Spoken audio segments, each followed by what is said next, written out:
Well, we were just trying to figure out, like, we almost have a band, so. Okay, I think we're ready. Meeting's ready. We're going. All right, how's that? Okay, very good.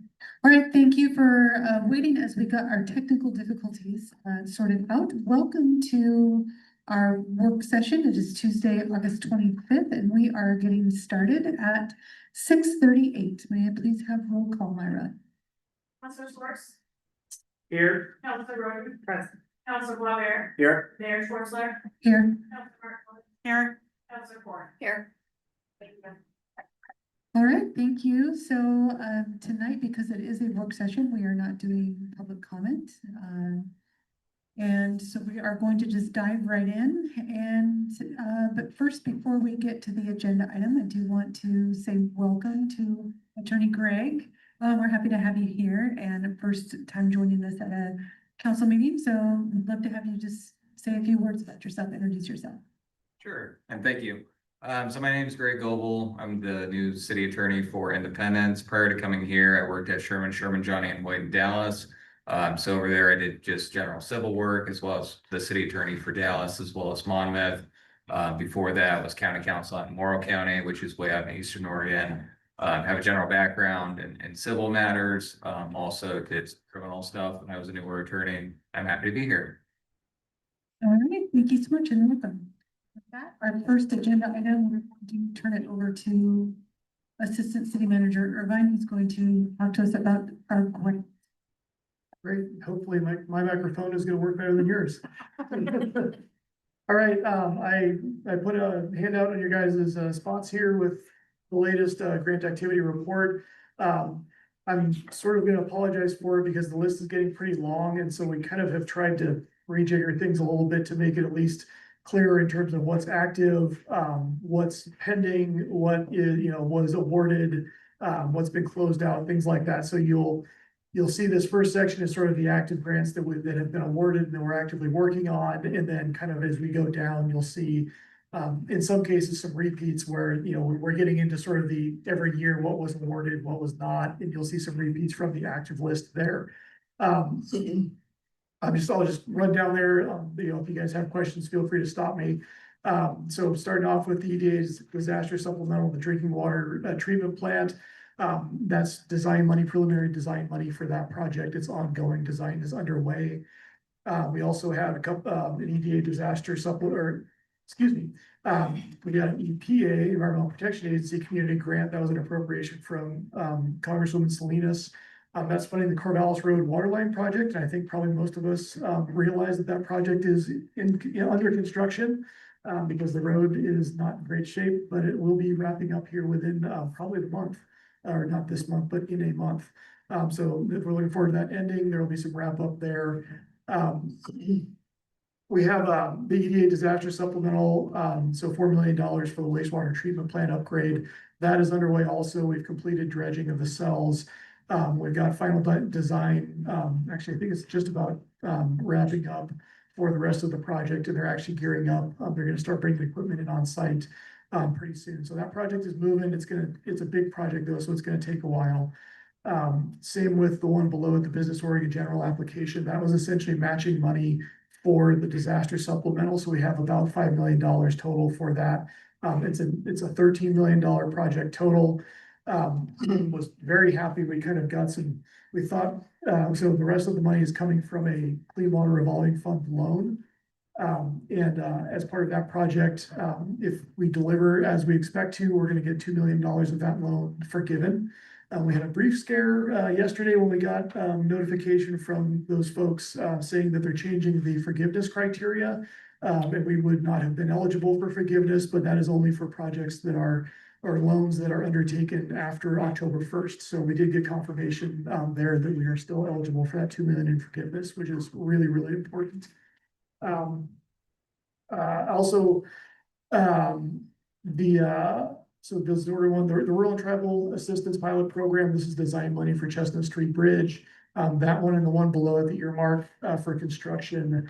That project has been going slow because we've been working on agreements with, ODOT in Marion County to actually deliver the project. You need to be a certified entity to deliver federal transportation projects, and then there's an extra layer to deliver bridge projects. Marion County is qualified. We'd rather work with them than ODOT. And so that's been a challenging triangle to navigate, but we're getting there. I think we've already passed the first hurdle with Marion County, and hopefully the official signature is coming shortly. And that'll be great to get that project going. And then the COPS grant, that one is also moving along. Flipping the page, we got Safe Routes to School. That's another one that's been hanging out for a while. So we had a lot of questions about kind of essentially construction issues on Monmouth Street because of the crown. We finally got those resolved. We got the project scope adjusted, and so design is now underway on that project. We're actually working to coordinate, I'm sure you're again aware of the ramp project that's been happening in town where they're replacing the 8A ramps in town. We're actually looking to coordinate with them on that so that there's some work that needs to be done before installing the rapid flashing beacons for the crossing. And we don't want to have to tear everything up twice. So we're working with them before they fix the ramp to put things where they need to be for us when we then come in and do the protected crossing there. Travel Oregon Recreation Ready Grant, that was it's a cool project to do just preliminary design and conceptual work for accessible paddle access in Riverview Park. There's a potential for $100,000 grant for follow-on funding to develop the project. We kind of have gotten underway, but it's actually on hold now because of the park closures. But we're fortunate that there's sort of a 2-cohort process there. We were in the first cohort. They've agreed to kick us to the second cohort, which will be starting in the spring of next year. And hopefully things will be resolved one way or the other there, and we'll be able to kind of sort things out for there. So really appreciative that they're willing to kind of keep us in the program while just kind of putting things on pause. And then we just have a few others, the Wetland Technical Assistance Grant. This is to do a local wetland inventory. It's a kind of looking at the undeveloped areas in town and it's a requirement for the Department of Land Conservation and Development. They're giving us money to hire the consultants to do the work, and then we'll have to do some development code work to implement protections for anything that is significant. And then the last couple are a couple of museum grants for some great exhibits that they've been developing in the museum. The Stitched Together one, I believe is complete. We might not have quite done the reporting yet. And then the Capital Foundation was awarded, kind of moving forward with that. So I just, I want to kind of note that's a lot of projects. Some of them have been going for a while. We were awarded, you'll see when we go down sort of the yearly completion or the yearly award list that some of them were awarded a few years ago. And there's a lot of just kind of paper chasing and gathering data and submitting data and asking if it's the right data and, go find me another rock kind of stuff that you get from especially the federal folks. And that's what Marshall has been doing a lot of lately. It's one of those things that's not like crazy challenging, but it just takes time and it's hard to kind of like pull yourself away from doing something. It sort of breaks up your day when you're like, okay, I've got to go talk to this person and get this one report or find this one invoice or whatever. And it's super helpful to have him kind of also handling that project management or the grant management and reporting side of things. Sean, although not traditional grants, can you talk a little bit about the funding that we received from Representative Evans, the 2 million on Polk and Main, and I believe it was 2 million on 9th Street? Yes, you're right. I apologize. That should be. They're not traditional grants though, so don't apologize. Yeah, so that should be in the active list. So these were essentially legislative allocations from Representative Evans, one of which was for the Chestnut Street Bridge. So that will be rolling into that construction funding as we go to build that bridge. And the other one was for Polk and Main, essentially intersection improvements. Right now, if a semi truck needs to turn kind of on or off of Polk Street from Main, it can really back traffic up because they have to turn super wide. And it's kind of one of these weird situations where ODOT says, well, it's a perfectly functional intersection because their data says it is, but if there's a semi in the wrong place, then it's a completely broken intersection. So we're fortunate to get funding from the legislature through Representative Evans to rework that intersection. And that's another one where we're actually coordinating with the ramp project as they're coming through and doing these ramps.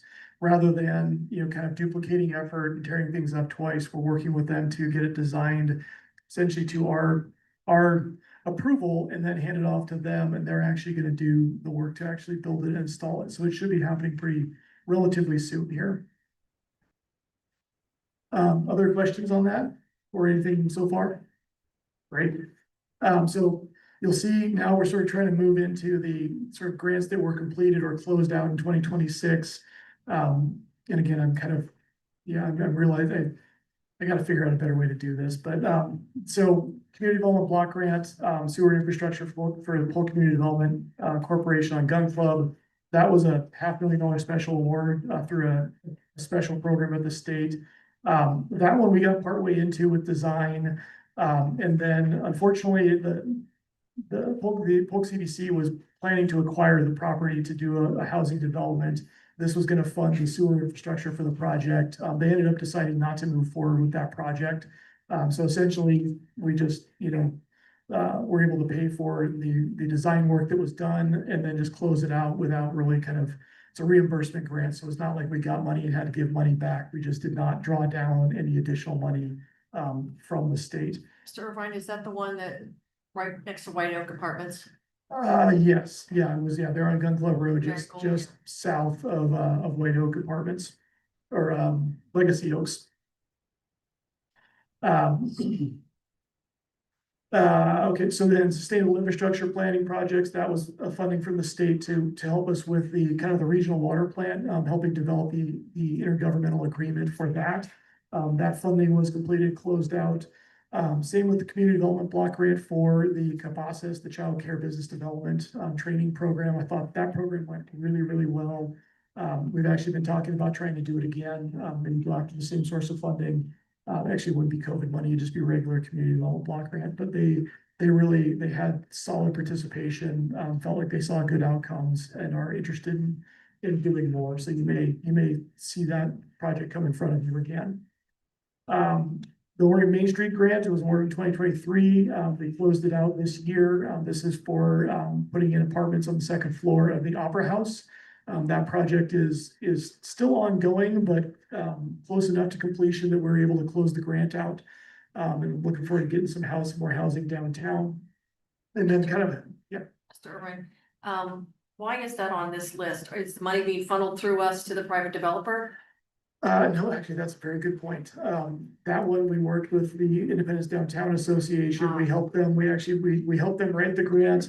And then we have helped them administer the reporting side of the grant. So they're the ones that are actually handling the money. The money does not come through the city. But since we have more expertise than IDA does as an all volunteer organization, we have essentially helped them with the reporting and the invoices and all of that kind of stuff. Thank you for making me clarify that. And then the last one that we closed out this year was the Historic Transportation Marker Program. It's a small little railroad marker that was installed over on Second Street by the cinema, just kind of memorializing the Valley and Slits Railroad. Okay, and then we've got a few, so 2026 and one in 2025 grants that we have awarded, that we have applied for but not received notification yet. You'll see, we've taken a couple of big swings this year. The FEMA BRIC program, this was a program that we were lining up for last year and I thought had a really good shot at. And then it got caught up in all of the DOJ and other things and they shut it down. They reopened it this year. And so we're gonna take a shot at it. Anytime you go for a big federal grant, I'm never optimistic because there's a lot of competition. They changed the criteria pretty significantly as well, and so I'm kind of even less optimistic, but when you look at that regional water treatment plant project, it's a big dollar amount, and anything that we can get to knock that number down would be great. So we're taking our shots and seeing if we can't land some money. Again, it's kind of a disaster mitigation grant program, that one, as well as the one below it, the FEMA Flood Mitigation Assistance Program. And our rationale there is our well system is currently half of our wells in the North Well Field. They're in the floodway of the Willamette River. And they're elevated and, you know, protected that way, but if a big flood happens and a log comes floating along and knocks the top off one of the wells, we're gonna be in trouble. And so that's essentially our justification for this, using disaster mitigation money to develop a surface water treatment plant that would be protected against flooding. And be able to keep our system, you know, up and running in the event of some kind of a natural disaster like that. And I expect we'll probably hear about that towards the end of the year. Went for a few others, building common ground, field work. This was sort of another one where we worked with a partner organization, YMCA. It would fund design of a community building of sort of any type that you wanted to propose. So we proposed, hey, give us help designing kind of a community facility, including an indoor swim pool on the, kind of the Henry Hill property area. Is it, the project we've talked about, for a while. We're still awaiting notice on that. It's been a while, but we've kind of poked them a couple times and they've said, we're still thinking about it. So fingers crossed on that one. Question on Yeah. that one. Given the current state of things this week, can we talk about that grant funding is only like a conceptual technical assistance? It's not committing us to build. Yes, yeah, this organization and this grant, number one, we would not get any money. They would essentially provide consultants. And then what they would do is, we've done sort of the very preliminary, like sort of what partner organizations are interested in this type of a building, what types of uses might make sense there. They would sort of take that to the next step of like, okay, let's actually start kind of putting some ideas together, figure out, kind of potential design scenarios. We would not, I don't think, end up with engineered drawings or anything else, like that. And in kind of a sort of a commitment to then, spend a bunch of money following on to that. And as I mentioned quickly that, this is actually submitted by the YMCA, but another one where we sort of help them write it, but they would be the ones actually leading the project. That was my question. Yeah. And then last couple, we submitted the Oregon State Capital Foundation. Actually, that one's awarded. I don't know why I forgot to remove that one from the awaiting notification. So that one was awarded. And then the Oregon Community Foundation Fall Cycle, we applied for some library, museum, mobile outreach, and programming that way. We're awaiting notice. And then there's one holdover from 2025 with the Community Foundation to do some pop-up exhibits about the community fiesta. We're always kind of keeping our eyes out for other grants coming up, other things going, so we do have a few that we're actually working on that are due in September. There's a regional infrastructure fund program through the regional solutions team. Kind of looking at that one, it's a relatively small grant, so we can't sort of like kind of a $50,000 to $100,000 range, which unfortunately doesn't really fund like a lift station or something. So we're looking at it from a different perspective and saying, can we take a look at wetlands and the possibilities of a regional wetland mitigation bank, because that's a pretty significant barrier to development right now is the lack of available credits for wetland mitigation. Where there's also an industrial land readiness program. We're looking at that one for the power study and wetland delineation, looking at the property west of the airport. That's our goal, is to get large industrial sites, more shovel ready for development. Those are really the two big things, kind of outstanding on those properties. And then Habitat for Humanity, you all had the public hearing a couple meetings ago. That one I'm pretty excited about. Again, that's one where we're sort of co-writing the grant. We're going to be the fiscal agent. Habitat will actually implement, but that would be about $750,000 to do kind of the road, the sidewalks, the water, the sewer, sort of the public infrastructure for their planned 10 unit development on 7th Street there. So that'll be going in, it's due at the end of September. And then last, we're looking at a AARP friendly community grant proposal as well, doing kind of survey work needs assessments in partnership with WU and City of Monmouth.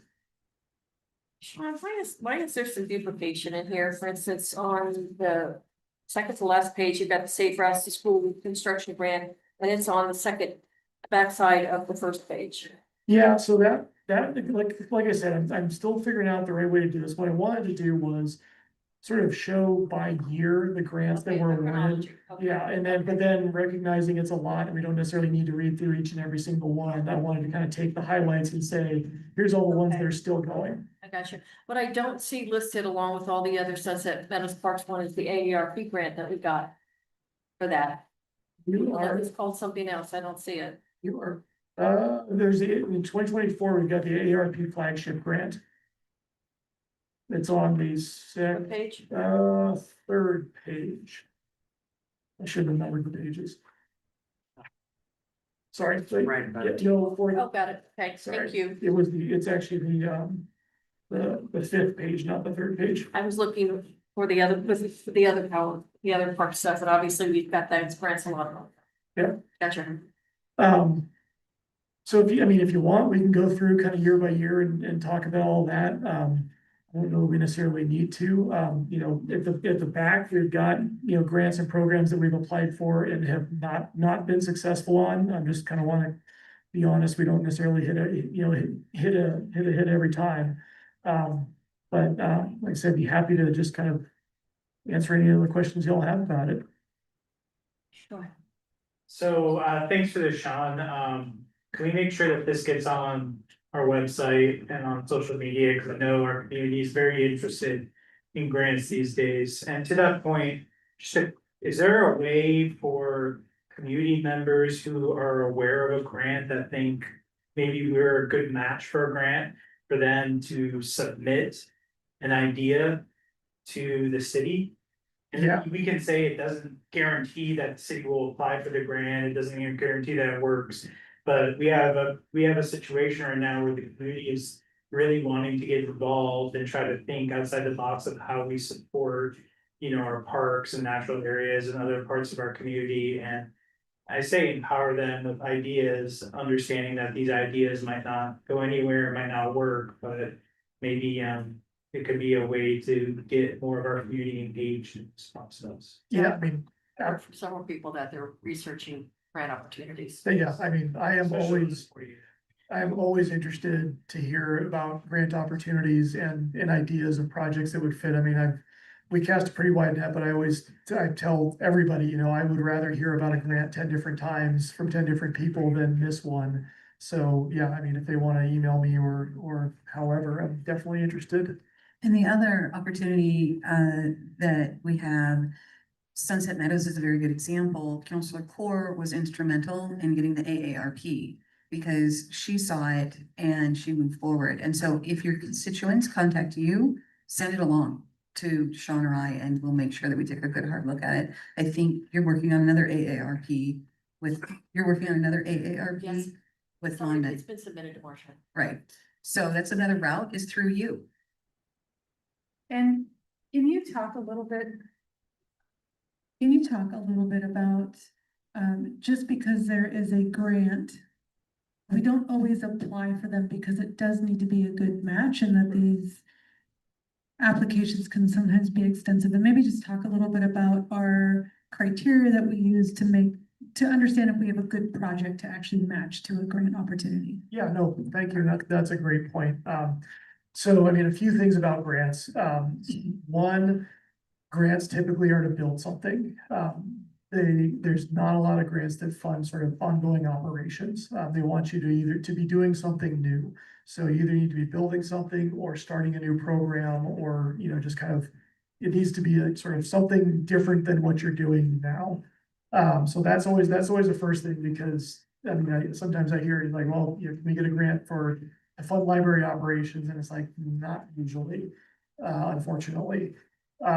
Secondly, I mean, you know, we have our master plans, you know, which were developed, you know, with the community that identify different projects, you know, that we think will kind of help us, you know, evolve as a community. And so that tends to be where we look first for, you know, if there's a funding source, you know, hey, like, what's in our plans? Does this fit anything that's in our plans? And if it does, okay, let's look closer at this. From there, you have to look at matching funds, because a lot of the grants require there to, you know, I'm gonna give you $100,000, you need to put 50,000 of your own money in some way, shape, or form.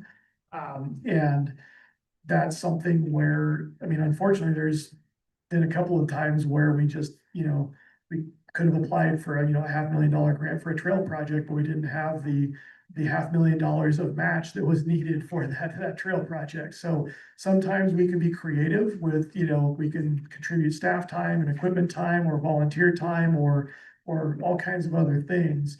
But a lot of times, especially for the bigger dollars, you need money. So I don't mean to say that to sort of tell people not to be excited about things, because like I said, I want to hear about everything, because we want to, you know, you never know what's possible. And sometimes you can take a project that's already funded and use that to match a grant to do something else on that project or something related. So there's ways to leverage our money and leverage grants, but to your point, sometimes, you know, there just isn't the money to be able to make it work. I have two things to say. One, you may not be able to answer, but I'm pretty good then. When we did Pioneer Park, I know that we wrote 3 or 4 grants before we got accepted with the 5th or 6th grant. So it is sometimes difficult to get. And then I noticed, and I don't know if you can answer this, but you talked about the sidewalks that are being ADA accessible. And I noticed on some of them, they're stamping into the concrete the name of the sidewalk, which was originally there, the name of the sidewalk. Is that something that the city asked them to do? Because I think it's wonderful, or is that just something they came up with?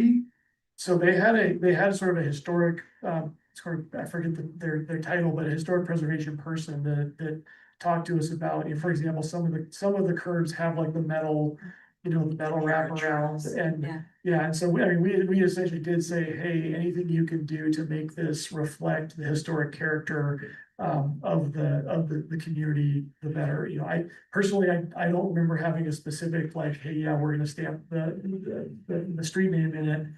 Gerald, it probably would have been with Gerald at the time, but I mean, I'm very happy that they're doing that. I'm happy to. I was sad because some of them, you know, were quite old and had original street names on it, and now at least there's something that still finds fast, so I appreciate that.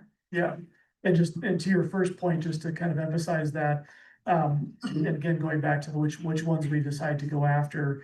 You know, not all grants are created equal, you know, nationally competitive grants, so like, you know, Walmart or Ford Motor Company or whoever, you know, they might have a grant program, but you've got however many organizations nationally competing for it.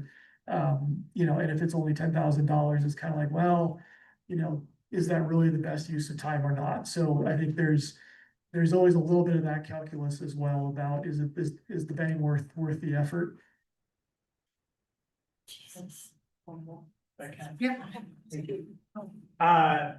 Thank you, Sean. My next question is around, been seeing a lot of questions about some of the grants that are park related and the tie-in to funding consistent with meeting certain obligations. Is there a way for people to find, you know, obviously this is super helpful and appreciated. Is there a way to find, where we can point to people to say, here are the obligations and this is how the city's met the obligations of the grant funding? So I'm thinking about the Oregon Parks and Recreation grants that we got through Riverview Park. And there's a number of others that could be federal or state grants, and people are saying that there's requirements that are attached to those. And I just don't have any answers to answer their questions. And so if you have any resources that we can point our community to, here's how we're completing it, and here's the legal requirements to maintain, or whatever it is. Yeah. Just so we can answer people's questions. Yeah, I mean, the short answer is all of that is in the grant agreement. You know, you get a grant, they give you an agreement, a contract that says, we're gonna give you this much money and you're gonna agree to do these things. Typically, those agreements are pretty short term of, we're gonna give you money, you're gonna build whatever you said you're gonna build. We're gonna verify you built it, and when it's done, it's gonna be used, it's gonna be open and available to the public. There's not a lot of kind of follow on, you know, must be open for at least 5 years, or must, you know,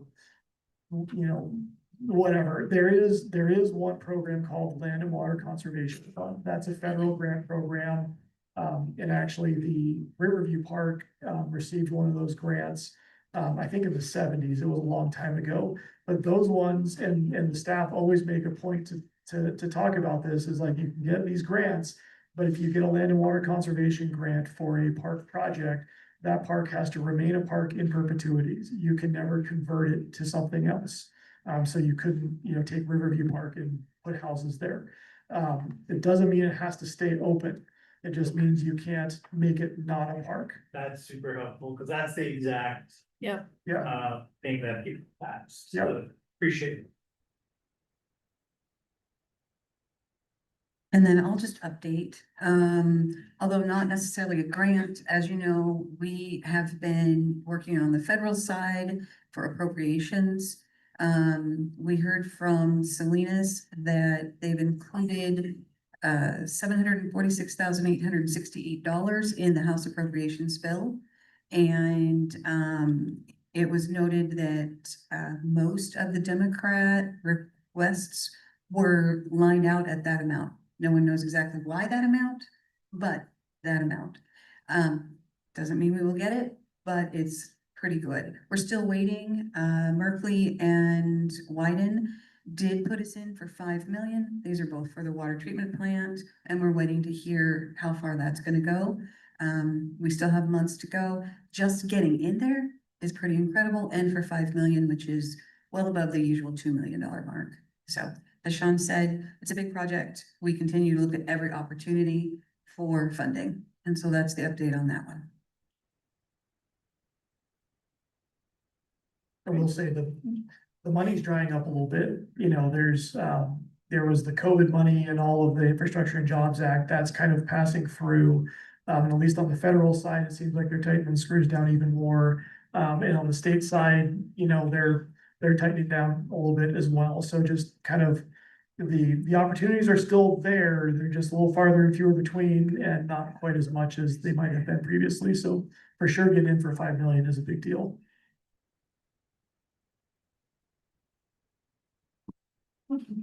For the grant. Sun is coming right in. Yes. I do have one more question about the water treatment plant. So, just remind me, how much, independence money has gone into that compared to grant money so far? I think people are asking about this. Do you have a number? I don't have that with me, counselor. That is a combination of, as you saw, we have grants. So that's a combination of grants. There will be some SDCs. Monmouth is involved, Polk County is involved, so it's a very complex. And so I can't just pull, but I can get it to you. So let me get a hold of it. This week seems to be rather busy. Yes. So it could be a week or two.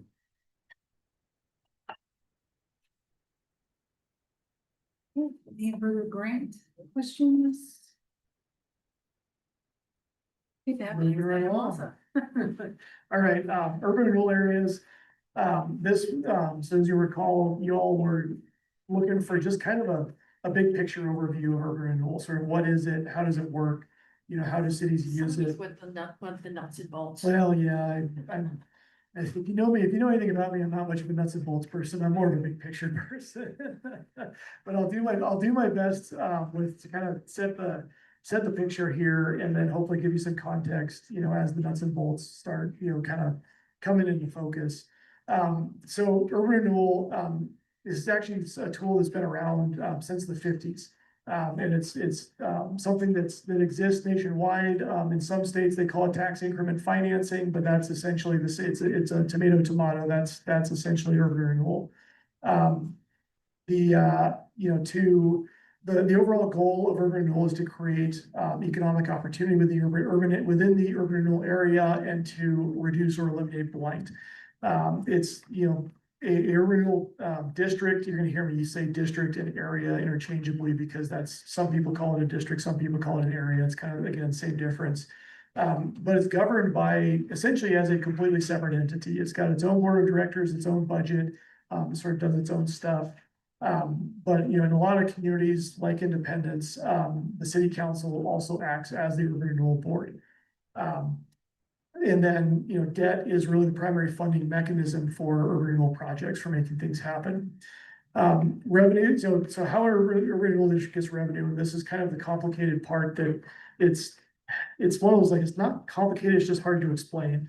So urban renewal gets its funding by essentially taking future tax revenue and putting it into an urban renewal fund. When you create an urban renewal district, you identify the area and you essentially draw a line on the assessed value at that time. And it creates what's called a frozen base of assessed value. And essentially what that means is everything within the urban renewal area, the assessed value and therefore the property tax revenue from that assessed value stays the same and is allocated the way it was before the district was created. So school district gets its money, cemetery district gets its money, and it stays that way for the life of the district. So 10 years after creation of the district, that frozen base of assessment, all of the various taxing districts will still be getting the same amount of money that they got at the beginning when the district was created. They won't be getting they will most likely not be getting any more, and that's the difference of urban renewal. Okay, let me ask a question here.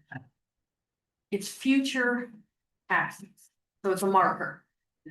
Now, do you borrow against that, knowing what that is, and that's what the actual funds are? Yes, Okay, but that is the most common way to do it. okay, So, so you've got your frozen base, and then what happens is any increase to the assessed value within that urban renewal district, the tax revenue from that increase, the increment, as tax increment financing, so the taxes that come off that increase in assessed value above the frozen base goes into the project fund for urban renewal projects. And so, and there's some nuance there, bonds and levies are exempt, but it's always a little confusing because it shows up on your property tax bill, but it's essentially because it's the way the assessor has to sort of show the district, your property taxes do not increase because of an urban renewal district. The money is just getting allocated differently than it would if there wasn't a district. And that's kind of the give and take to your point. So, the benefits are you're getting this money to be able to spend on projects to create revitalization, eliminate blight, everything like that within the district. The downside is the other taxing districts are essentially losing out on that additional revenue. They're sticking with their frozen base and just getting what they were already getting, kind of on that day that the district was formed. And Sean, for clarity, the money is going into the urban renewal, not into the general fund. Correct, yeah, the urban renewal district is a separate entity, and it is the one collecting the money, not the city. how do you determine the boundaries of the urban renewal district? That is something that's created when the district is created, you draw the map, and it cannot encompass more than 25% of the area of the city. And it can also not encompass more than 25% of the assessed value of the city. And I think I believe that our renewal district is around 17-18% of the city's area. I've got a map on the handout here if you want to see where it is. So you've created your district, you've created your frozen base, and then you can essentially either let money build up. So, next year, assessed values will probably increase 3%. That 3%, the taxes off of that additional 3% will go into the urban renewal fund, in the urban renewal agency. If a new building is built within the urban renewal district after the district is created, that additional revenue and assessment, that also goes into the project fund. And so that's where, there's sort of two ways to do it. You sort of wait and let the money build up and then spend it on something, or you take out a loan against the future earnings of the district. And that is by far the most common way that cities use urban renewal to do things. So flip over the page here. So, they essentially what they do is they say, all right, I'm gonna build this sewer line and water line to this industrial property that is going to allow an industry to build here. And then, so I'm going to take out $1 million loan to do this. industry comes, they build a 200,000 square foot facility. The assessed value of that facility is however much, the taxes that come off of that is, however much. But that all comes into the urban renewal agency and then goes to pay off the loan that was taken out. Does that make sense? Yeah. Okay. And, projects, like I say, urban renewal districts, they need to build things. They're not sort of like a funding, kind of operations and staff expenses for the most part. And so, it could be infrastructure like building sewer and water main to serve an industrial property, it can be rebuilding a downtown streetscape or a plaza, building a park. And it can also be direct support of businesses like facade grants, like business loans, and like even payment of system development charges. So the city created our renewal district in, I believe it was 2000. And part of the reason for creating it was Medallion Cabinetry was going to be locating in town. And so that was an opportunity to capture that increment. So essentially created the district before Medallion Cabinetry was built. And then Medallion Cabinetry came in and built a 200,000 square foot facility, which created automatic or sort of immediate increment into the district. That then allowed the district to take out a loan to say, okay, we're gonna bond against the future earnings of the district, and we're gonna start doing things. And things the district did, so the streetscape downtown, wide sidewalks, the historic style streetlights, those kind of things, that was, I believe, the very first urban renewal project. The amphitheater urban renewal project, the sidewalks, street trees, bike lanes, all that on Highway 51, north of town, that was an urban renewal project. The library, there's some urban renewal money in the library, City Hall, and then facade grants, for businesses downtown, and then the Independence Landing project as well, all examples of urban renewal, our urban renewal district, taking action. And for the most part, that was, as I kind of say, take out a loan, however much it is, build a streetscape. Streetscape, creates additional vitality because the businesses, building owners say, okay, this great, downtown's looking great, maybe we'll use a facade grant to improve my storefront, do a few other things, assessed values go up.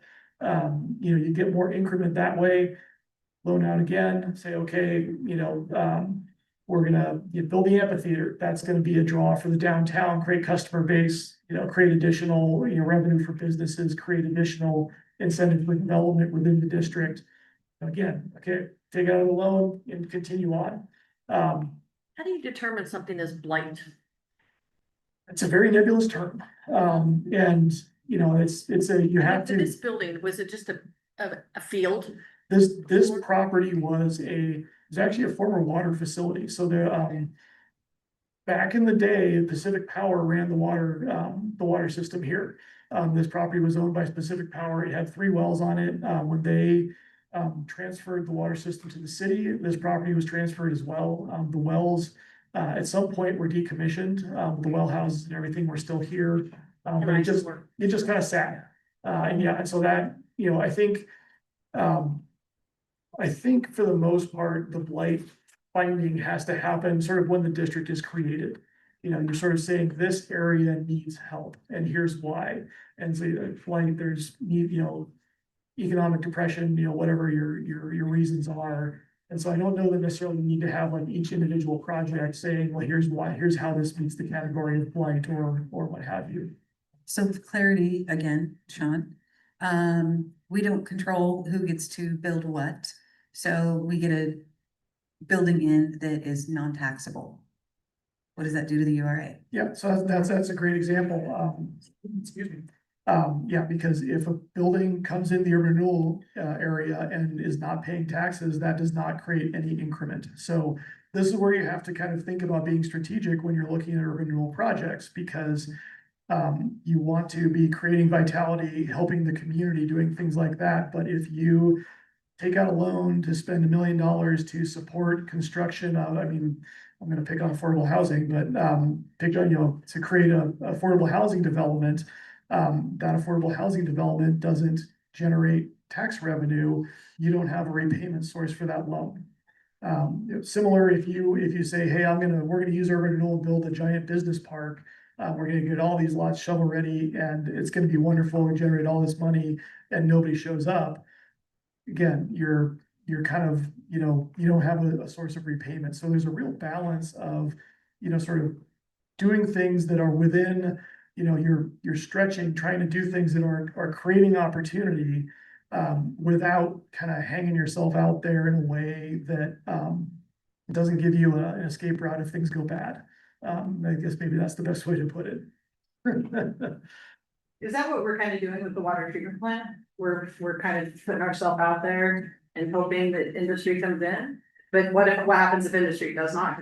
Well, I think with that one at least, I mean, there's just basic growth and sort of needs that are being met, and it's also being forced a little bit by the determination that our existing system is influenced by the Willamette River. So we essentially, they're saying we need to treat our wells as though they're surface water.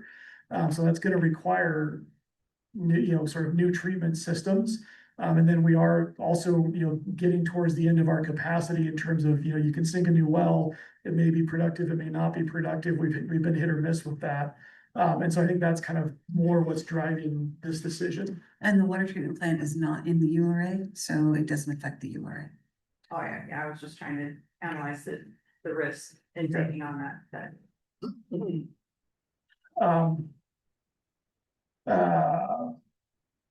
So I'll maybe just kind of I'll wrap it up here and then we can, talk more if you want. So the projects, so the urban renewal district, you create the district and you also have to create a plan. The plan says, here's the projects, this area is blighted, needs to be revitalized, et cetera. And here's the projects that we're gonna do that are going to eliminate blight, create economic vitality, that type of a thing. And so that plan is essentially your project list. You don't have to necessarily go 1, 2, 3. You can bounce around and you can do 5, facade projects and 1 sewer project or what have you. But that's essentially what guides the actual expenditures of the district.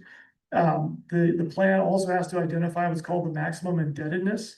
And that is essentially literally the maximum amount that the district can borrow over the lifespan of the district.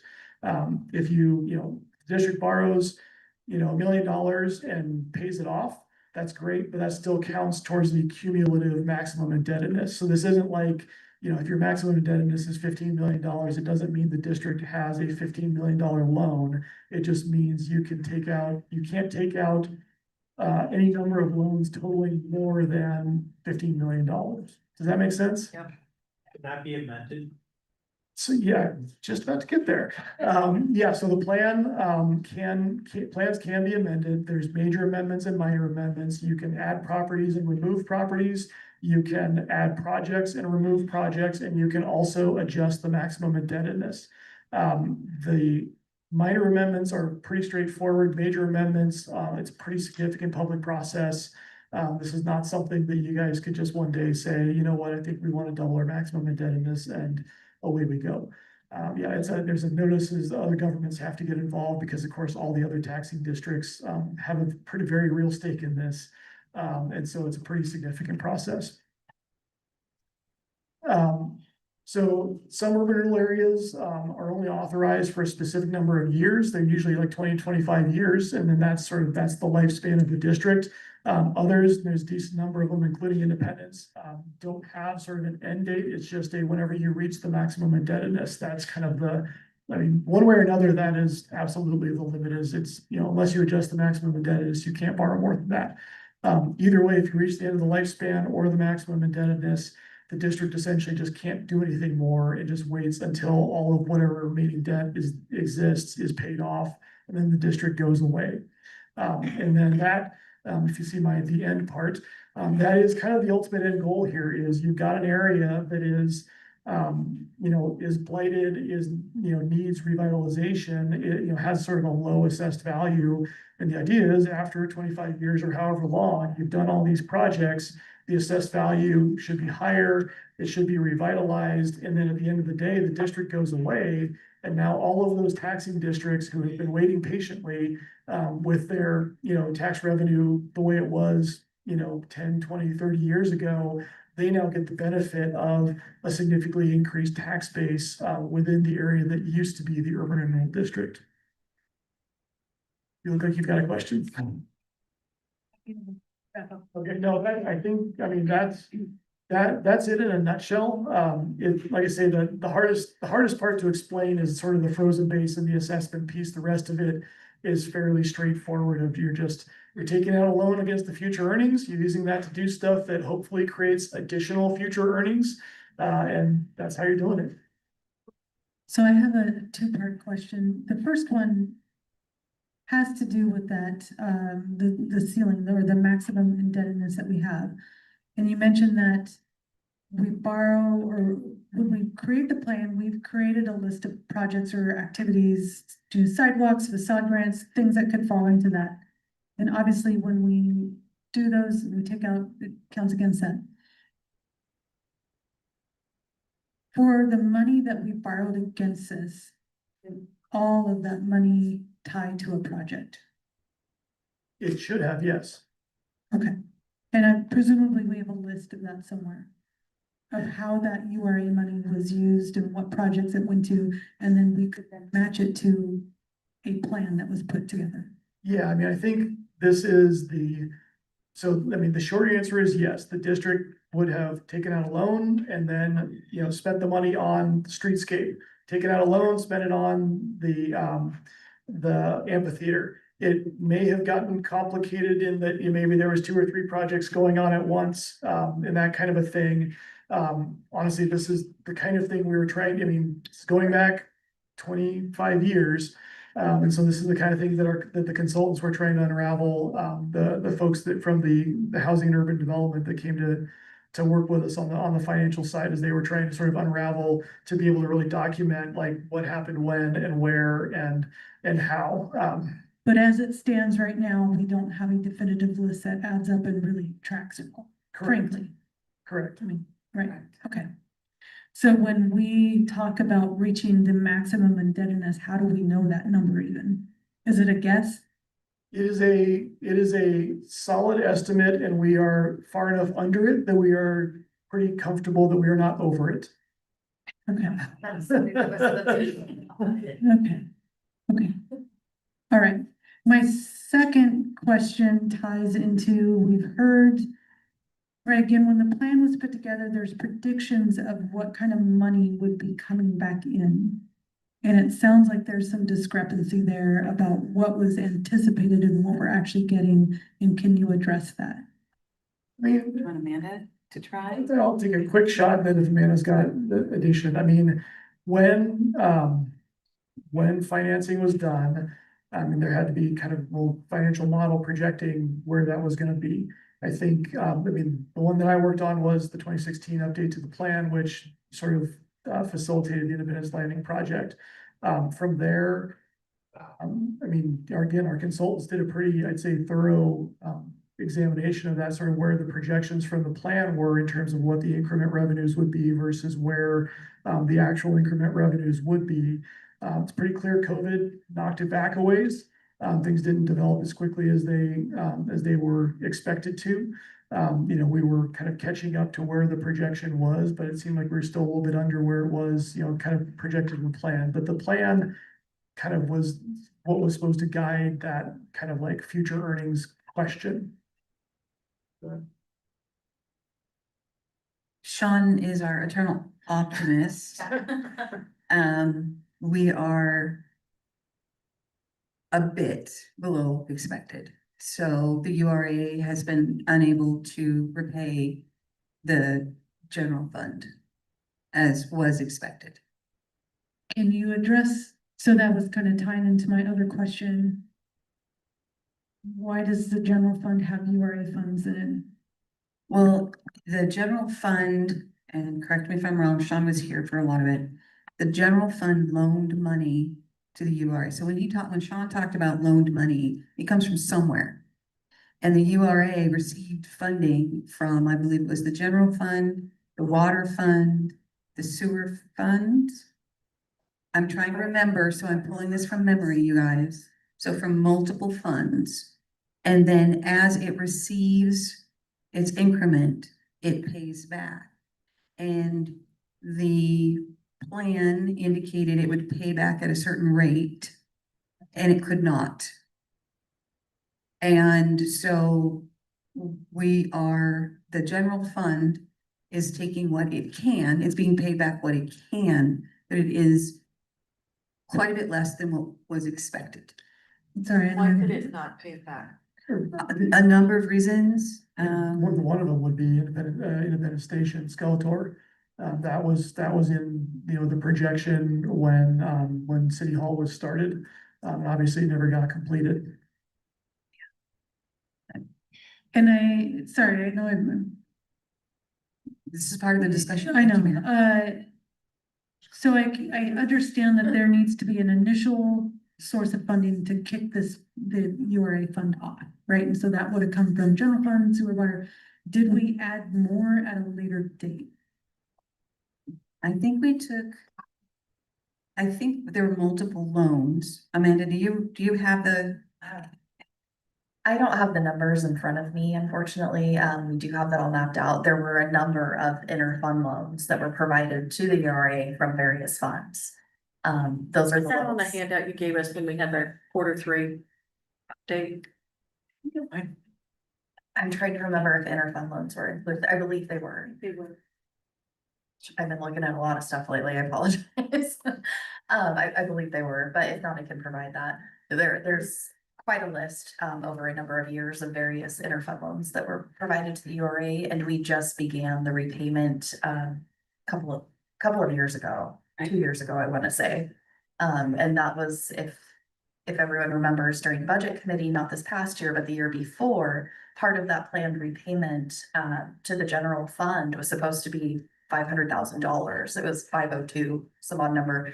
And I wasn't here yet at the time, but it actually had to be reduced. We had to go back during the budget process and reduce it to 200,000 because the URA isn't collecting enough tax increment financing to cover the repayment. Hmm. So we've had to reduce the repayment amount and extend the schedule.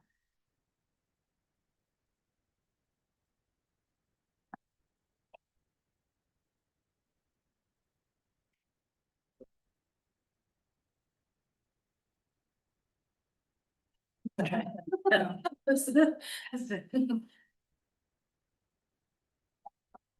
think you provided a very good summary of how URAs are supposed to work. And I think I understand that, I get that, like, it is a great mechanism to kickstart revitalization. It sounds like ours just hasn't been operating quite as expected, or in the manner in which, like, you get it set up and then the money that's coming in then goes and supports further development. It sounds like we've had to then supplement it or support it to keep it going. correct? I think, what was the term that the consultant used, an under, yeah, I mean, Underperforming URA. underperforming URA. I think, And that happens. yeah, I mean, because the reality is it had a loan it needed to pay off. It did not have enough revenue to pay it off, so it was essentially underwater on the loan, which is where I think the loans from the city came in, because the district takes a loan out from, a bank or whatever, and then if it doesn't have the money, it needs to be, the rest of it needs to be made up somehow.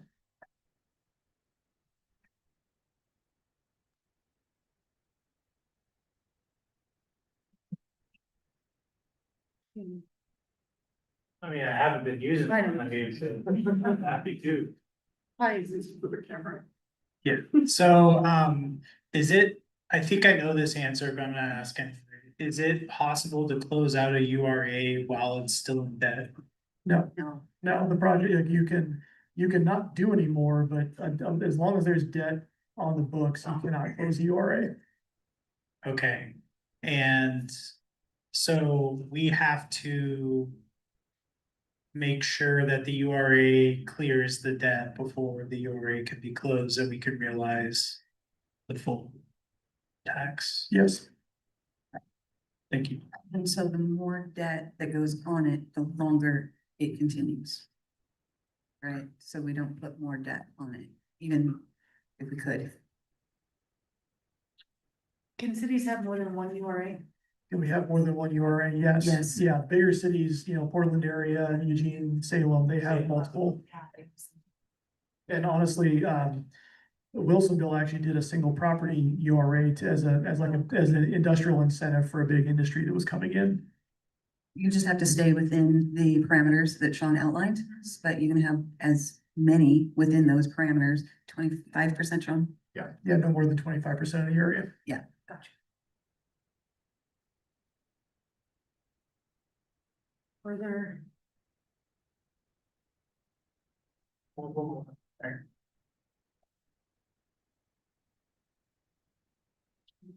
Is it? So question around governance of URAs.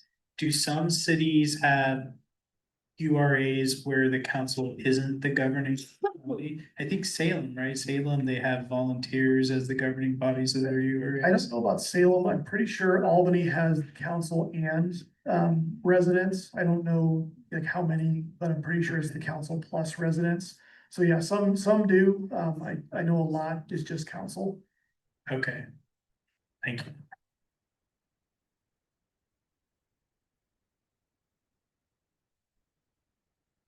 Question? Oh, thank you, Sean, that was helpful. Yeah, thank you. Yeah, the only other thing I'll add about this is the other way, development in urban renewal area speeds receipts for the urban renewal district. So even if it's fully, indebted, can't do any more. If you get new tax-paying development inside the urban renewal area, that will support repayment quicker. Can you, Maybe I shouldn't have said that. No, I was just gonna say, and this is my plug for economic development, right? well, and I was gonna ask, can you give us a rundown on how many properties we have in our URA that could be developed? Yeah, so I mean, the remaining Independence Landing properties are the immediate ones that are obviously available. And then, those are the only city-owned ones. I think actually the Polk Main project property Thank you might. for asking my question. So we have three. Yeah, so Three. we have three properties associated with Independence Landing, the gravel lot, over here next to us, the one behind the dentist office, and then the one kind of between the Elks, parking lot and Osprey Lane. Those are the remaining lots from Independence Landing. It looks like actually the Polk and Ash property that we have currently for sale is also in the urban renewal district. And then beyond that, it's industrial properties for the most part. So for example, the Western Interlock project, that would have been in the urban renewal area. And then the properties next to is now Cabinet Works. Those are also in the area. Do we have an update since your last update on Skeletor? Has there been any changes since? So we, you may have seen the story in the newspaper. So Clutch Industries has, they're working their way through permitting, let's put it that way. They applied for housing adjustments, they were approved for those. I know Fred and I believe Matt, maybe Dustin, have been in contact with them about traffic impact analyses and some of the documents that will be necessary for site design review. So they do appear to be working towards that. And that is the best I can say.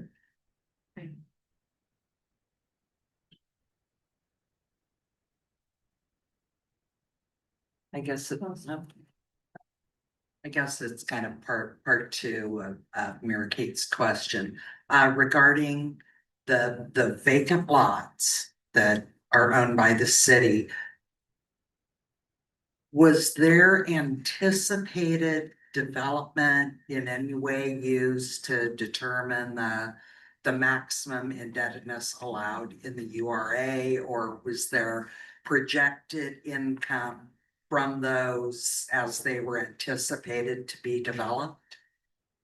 So that's a good question. I don't actually know how maximum indebtedness is calculated. Or like how you sort of arrive at, maximum indebtedness for this district is 15 million or whatever. So the short answer is I don't know. Yeah, I would have to get back to you on that. I'm sorry.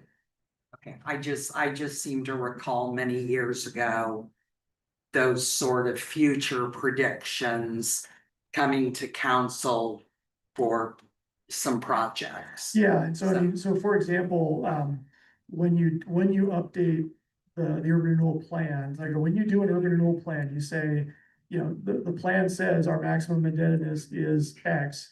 And then you have to say, we're gonna do these 5, 10, 20 projects, whatever it is. And then you actually have to allocate that maximum indebtedness across all of those projects, because you're essentially gonna say, this district exists to do these things, and it's gonna spend this much money to do these things. And so, like I said, you can update the plan, you can put projects on, take them off, but you also have to sort of update and say, well, I know we said we're gonna spend $1 million on this. That no longer makes any sense.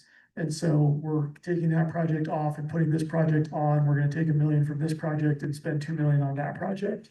But it's all gotta stay within that maximum indebtedness. Thank you.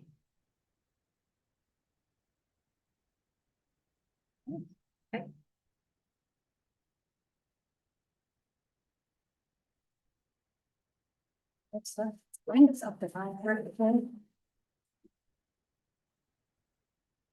So there are several handouts in front of you tonight, and I'll point out which ones we're referring to as we go. I just wanted to give council an update on some of what we're working on, some of the impacts that we're feeling with the referendum, the impact that has to our revenue for the city. What we're looking at budgetarily, et cetera. Apologize ahead of time, my voice is trying to go out on me. I want to start with, this document titled Fee Revenue Loss Analysis, and it has green, blue, and orange. Right in front of you here. You all should have a copy of that. So this is, I'm missing one, Amanda, I think. are you What do you missing? need? Need this one? I have extras. No, that one I have, I thought it was a double page one. Oh, that one, okay, you have this one? Yeah, okay, yeah, Yeah, but it's not. okay, hold that, Amanda. Okay, so this one right here.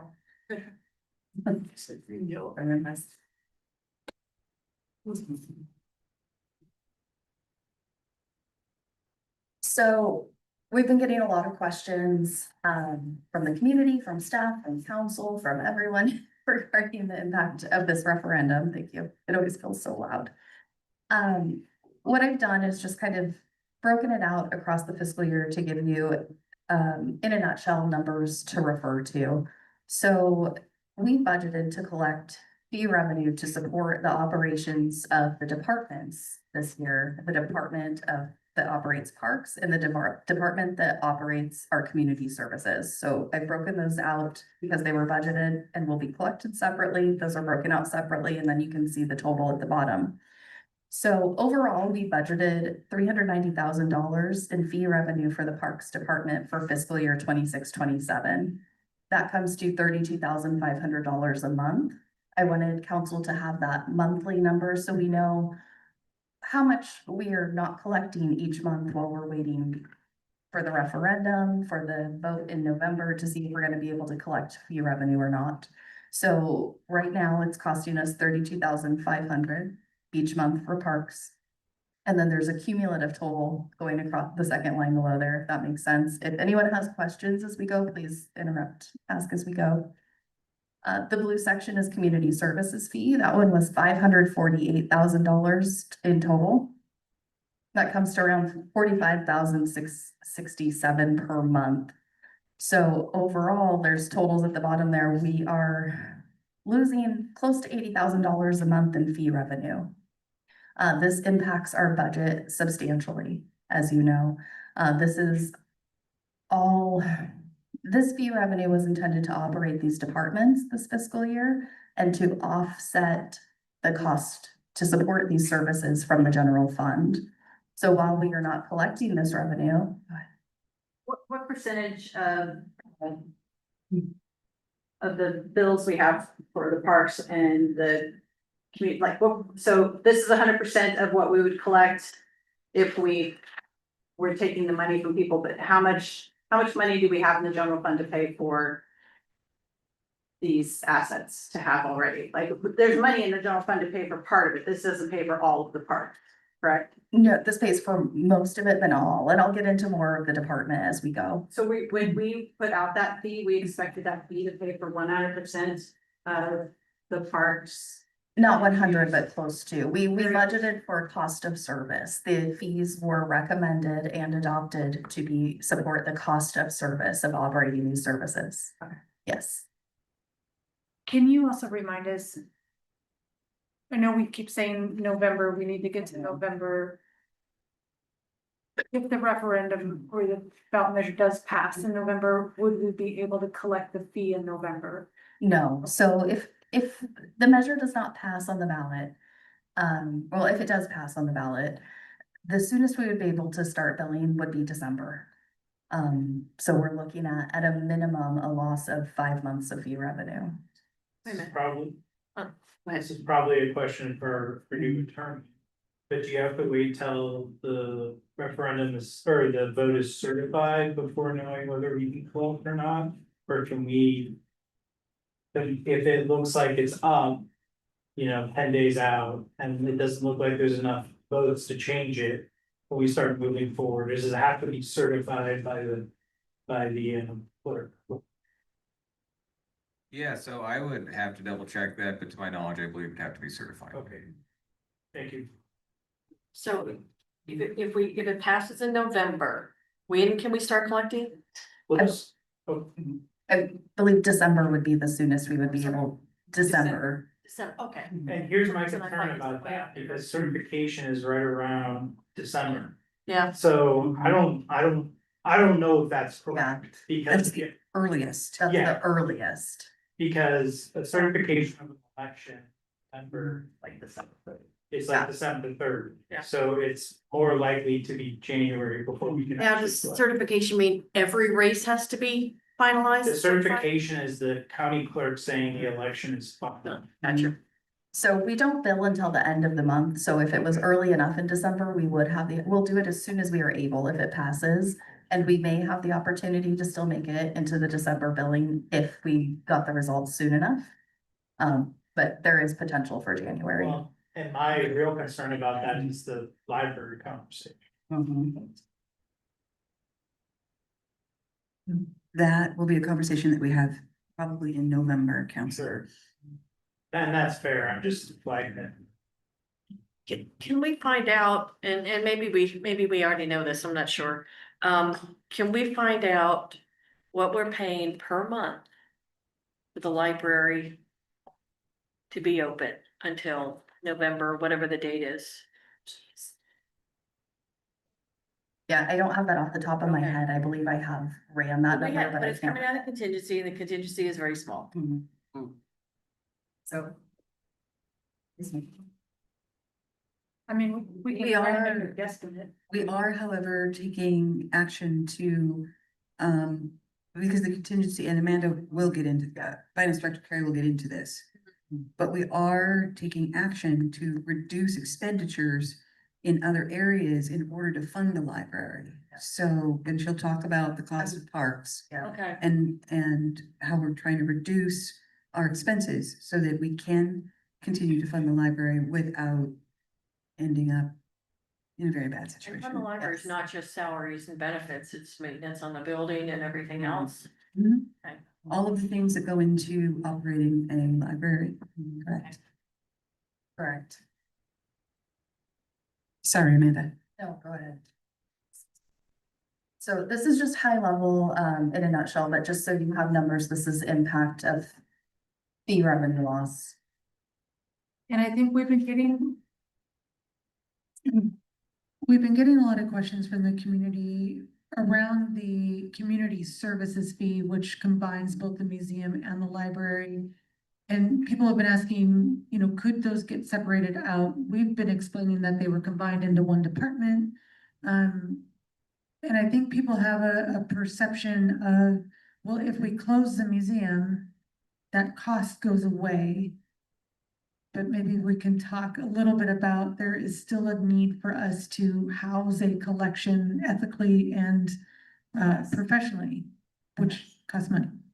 So first, no, we can't separate the fees. That's not the way they were developed.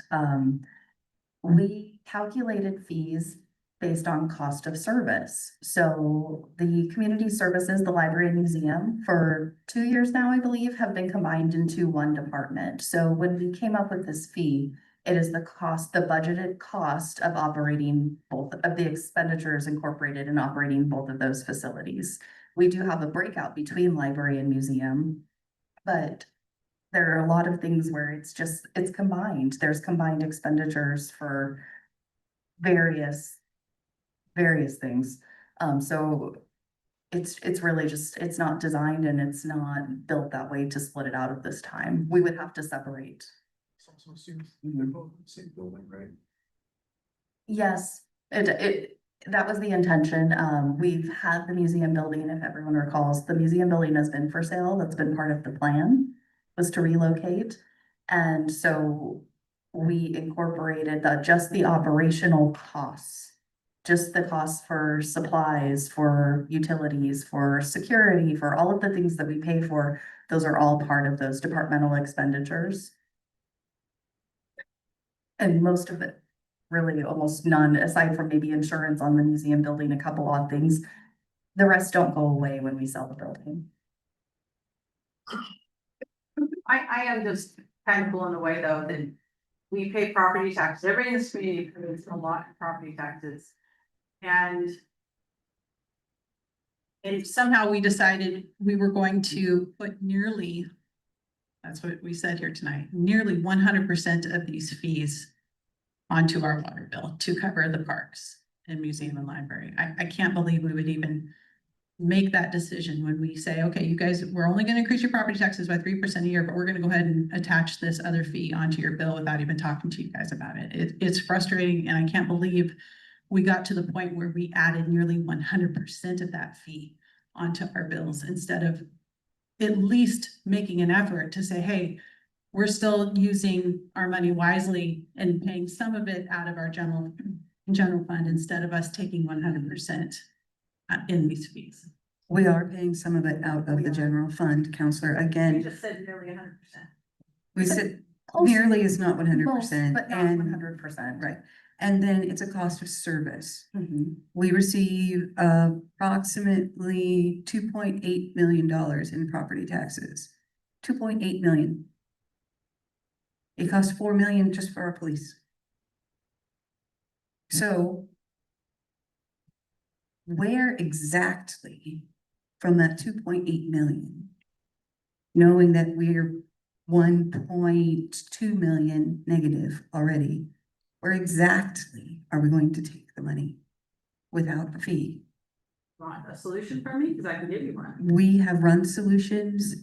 The community has run solutions. Done, if I was in charge of that, I would have put it probably to the voters to do something like what we did with the fire department. So that we could have a shared police force between our two communities. That way, both Independence and Monmouth don't have this huge overwhelming police force burden. And I know people don't like to hear that, the idea of potentially combining the police departments under one, but that is one solution you could possibly do. And I have about 12. You're talking about a district And and it is, it's something we could have thought about in And we two did. thousand 17.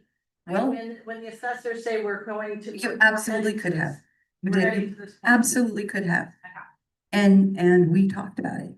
And it is not off the table. It is something that the ad hoc committee is absolutely suggested. And so what, if you recall from all of the conversations we've had, this fee is a stopgap while other opportunities come up. So in 2022, when Bob started to talk about there's issues with money coming from water and sewer, and then I came in 2023 and I started talking about it, we talked about what is this going to look like? And then in 2024, we talked about, hey, this is a problem. Probably why I And- haven't approved the budget since I've known. Right, and so we're analyzing that this is a problem. And we're indicating, we're talking about it. And absolutely a district could be created. And Councilor Roden, you're not the first person to think of that. I've had conversations with Kenna about that. Yes, I had conversations with Tom Pessimer about that. That's been brought up several times. Yeah. It's not a new idea. right, and it is something that can be done, and the community is looking at that. The one thing that many people don't understand is a library district would be incredible, right? Then the city wouldn't have to worry about it. The community still pays for it. Yeah. A library district is a separate taxing jurisdiction. The community, That's what we're. the community gets to decide too. If a community member wanted to come up and request, they can request. And we can move forward on it. The city cannot form a district. Right. Citizens have to form And- it. Right. Bradley, correct me if I'm wrong, but the Friends of the Library and the Library Board have been talking about a library district for a while now. Yeah. In fact, a countywide library district, because Falls City doesn't have a library. You know, and it would certainly, it would lessen our individual tax burden to have that, but it takes like 5 years to build one of those things. It doesn't happen overnight. It's a very complicated process. But the Friends have been talking about it for quite some time. I spoke to Commissioner Gordon about it. I just know that since I've been on council and been talking about this budget, when you used to tell me I didn't understand the budget. And I then never told you that, Councilor. Councilor, Please, so- Keep it respectful. Keep it respectful. So I've been saying this, that we have to be. I'm worried about this debt this whole time, the reason why I keep denying these budgets and the reason our other counselors before have said, we're not gonna do this budget. I think it just blows my mind that we decide to put 100% of this fee without voter. Again, counselor, I'll repeat myself again. I'll repeat myself again. I'll do this as many times as I need to try and help the community understand, because if you don't understand, then the other community members don't, and I'm happy to help them understand. I do. So we have been looking at this over and over and over. There are very limited opportunities for a revenue stream for general fund that is in alliance with our ordinances that tell us we can't take money from water and sewer. That's in alliance or in line with best practices. So we masked for many years the direct deficit that you see, that we all see. It was masked by money coming over from water and sewer. So it was hidden. And then Bob noted it. And since we've noted it, we have seen the structural deficit. There are only two real ways to bring in the kind of revenue, and we're talking fundraising is great for projects. And I'm so excited to hear from our community members that they want to get involved, and we love that. But fundraising is not a line of revenue, right? We can't depend on it. There's only two ways: fees and levies. A levy went out to bring everything back the way it was before. And the community said, we don't want everything back the way it is before, and they voted that levy down. So we said, okay, you don't like the levy, we understand. And we brought in the community and we said, what does this look like? And the community members said, hey, we could do a cost of service fee for the short term and still until some of the debt comes down. Or maybe we get a district, but we need to buy time. And that is where the fee came from. Misleading, say community members. Yes, they were community members, but they were awfully biased community members because. That is, of course, your opinion, but They came from the museum, they came from. Because they're the people who get involved, Dawn. They're the people who volunteer to do stuff in this community. so as I said, they're community members who got involved. And they recommended a cost of service stopgap fee. While that group and others who are involved are looking at the district opportunity. That's gonna take time. So community said, we don't want a levy. We said, okay. The folks came in, recommended the fee. And that is the route that we eventually went, because there are, again, two opportunities for revenue. So, Counselor, the only way to run the library, the museum, and the parks, really, is to district, great idea, levy, or fee. Because we do not get enough taxes to do everything. Or shut it down. And that's where we are. So Again, I'm happy to explain that to the community as many times as they need it. It's complex. This is not easy. We live it every day. Our community members don't. I'm sorry, Councilor Parker. And I was just gonna say, as a budget committee, we were on a timeline for a 1 July balanced budget. That was our goal, was to have a balanced budget. There was not a point at that time to go to the community for that fee. We did public hearings, we did all kinds of things. We put coins and buckets at community events. It's not like this happened in the vacuum. You know, and to say that someone that loves the library or somebody that loves the museum and volunteers their time to support it is somehow, you know, biased. Well, of course they're biased. Everybody here that loves their services are biased. I love my services. That's why I'm on the Parks Board, you know, because I care. Here too, but I also have a budget. of Yeah, you say you care, but I don't. You don't have any restricted, I don't, never say you're. Really? you don't have any restricted funds in your budget. We have restricted funds.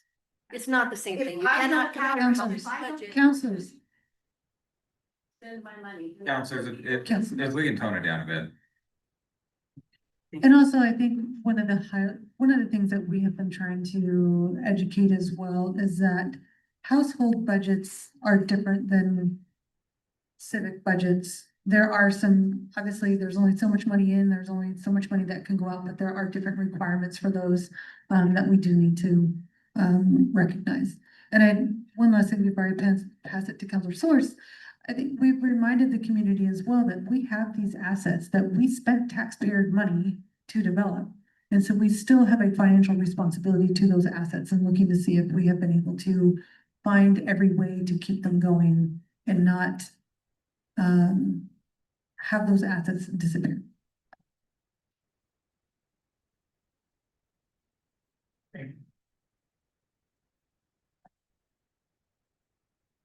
Thanks, Mayor. So I think it's important to remember too, to have a conversation about a policing district, you have to have a consenting partner in the city of Monmouth. You know, we can't do that on our own. In order to have a library district, you have to have consenting partners around you. We can't do that on our own. In order to have a park district, you have to have consenting partners around you. We cannot do that on our own. It's easy to say coulda, woulda, shoulda. That's not where we're at, right? So like, let's focus on what we can do now and solutions we can do now. And the solutions that we can do now is communicate to our constituents about the situation we're at, how much these fees would have raised, right? And be open to hearing ideas, but none of the district conversations can address the problem now. And additionally, quite honestly, if people aren't willing to pay a 1965 fee on parks, library, and museum, what makes you think they're gonna wanna pay for a library district, a police district, a park district? Let's be honest with ourselves, and let's be honest with the community about what these costs really are, because part of the problem is people in this building for a long time haven't been fully transparent with the community. And I'm not saying they weren't acting in what they thought was the best interest. At the end of the day, we're at a trust deficit because people in this building weren't openly communicating.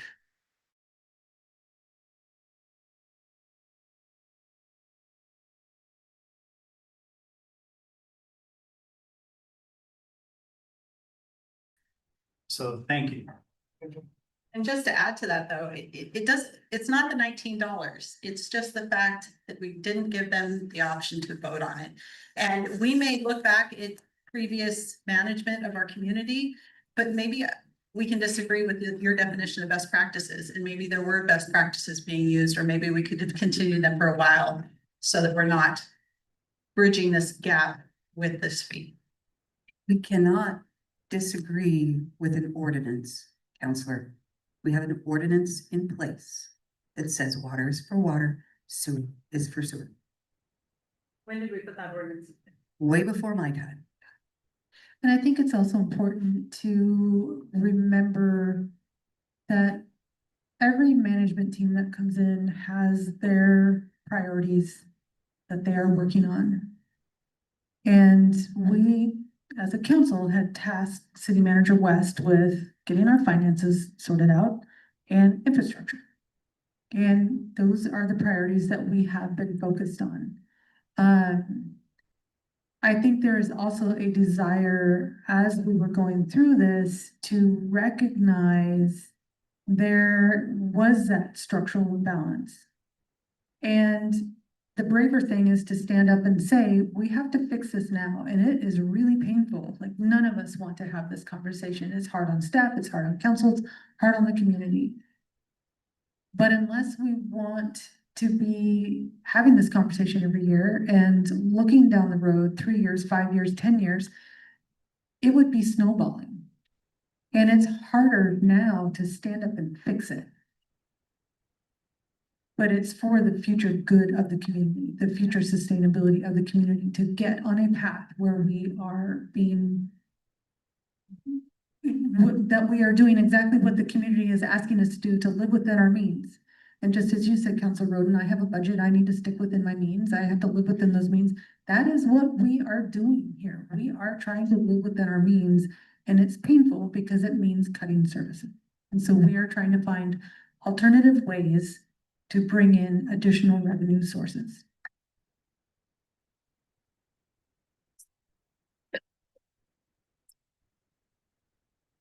All right, so I'm gonna refocus us, circle us back a little bit. So we talked about that fee revenue and the amount that we're losing. I want to talk to you a little bit about what that's gonna look like, the impacts to the city and to the budget. So while that fee revenue was budgeted for parks and community services, which are both departments in our general fund, and that is general fund revenue, the ramifications extend beyond general fund. Right now, I am in process and have been in process of breaking apart our entire fiscal budget. On top of working on audit, which we're in the midst of, and all of our normal duties. So staff is stretched very, very thin. We're doing a lot of work.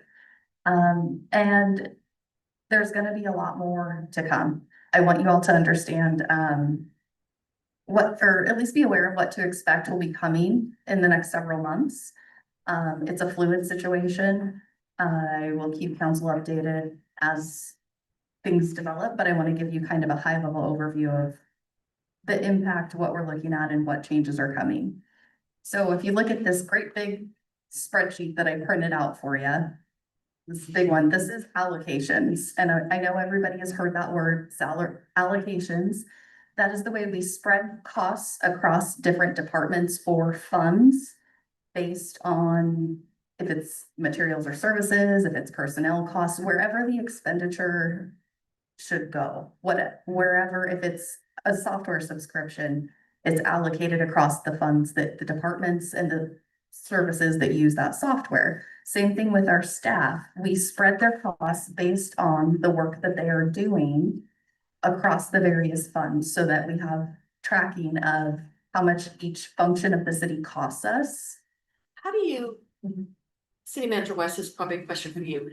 How do you manage this process? Is it like billable hours? You're working on a water project, so you're annotating how much time you worked on it. Is that how you're doing this? So, many years ago, when I say many years ago, 4-ish years ago, when I started, they really didn't have this allocation. Bob had started it, so let's say 5 years ago. And so we had many of our departments start to do that, IT in particular, because it's across all funds. And so there was a lot of sheets of I did point 1 and point 2 and point 4, and that takes a lot of time. So then we moved to a discussion at the beginning of the budget season with each of our departments to see what it is you are looking forward to in that year. So if you look at me, I'm a very good example. Look at water. I'm heavy in water and I'm very light in storm. I'm heavy in water, Counselor Source.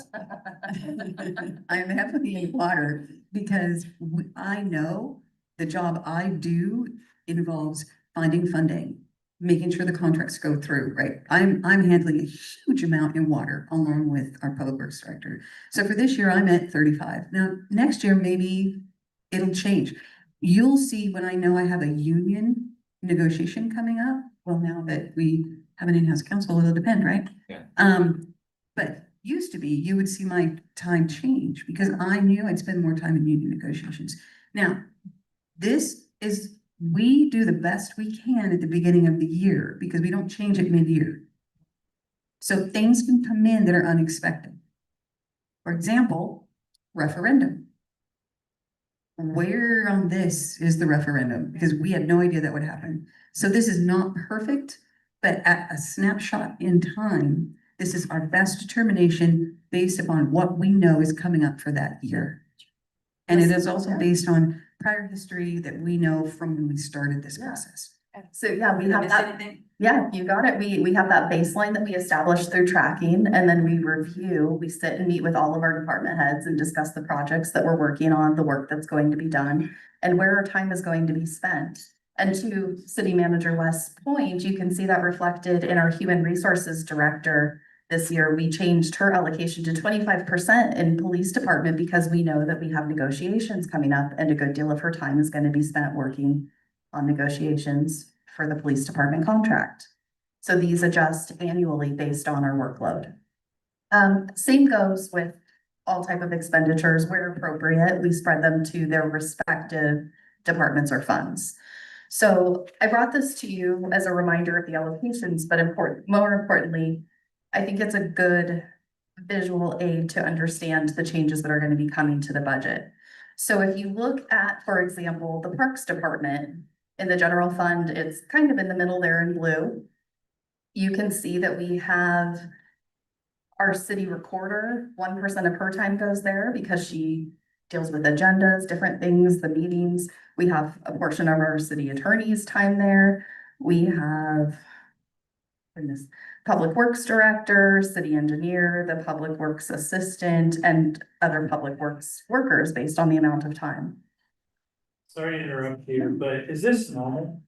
Is how cities normally do it? I just don't think that community members, understand that this is how cities kind of calculate costs associated with their. It is, it's a normal accounting practice, it's not city specific.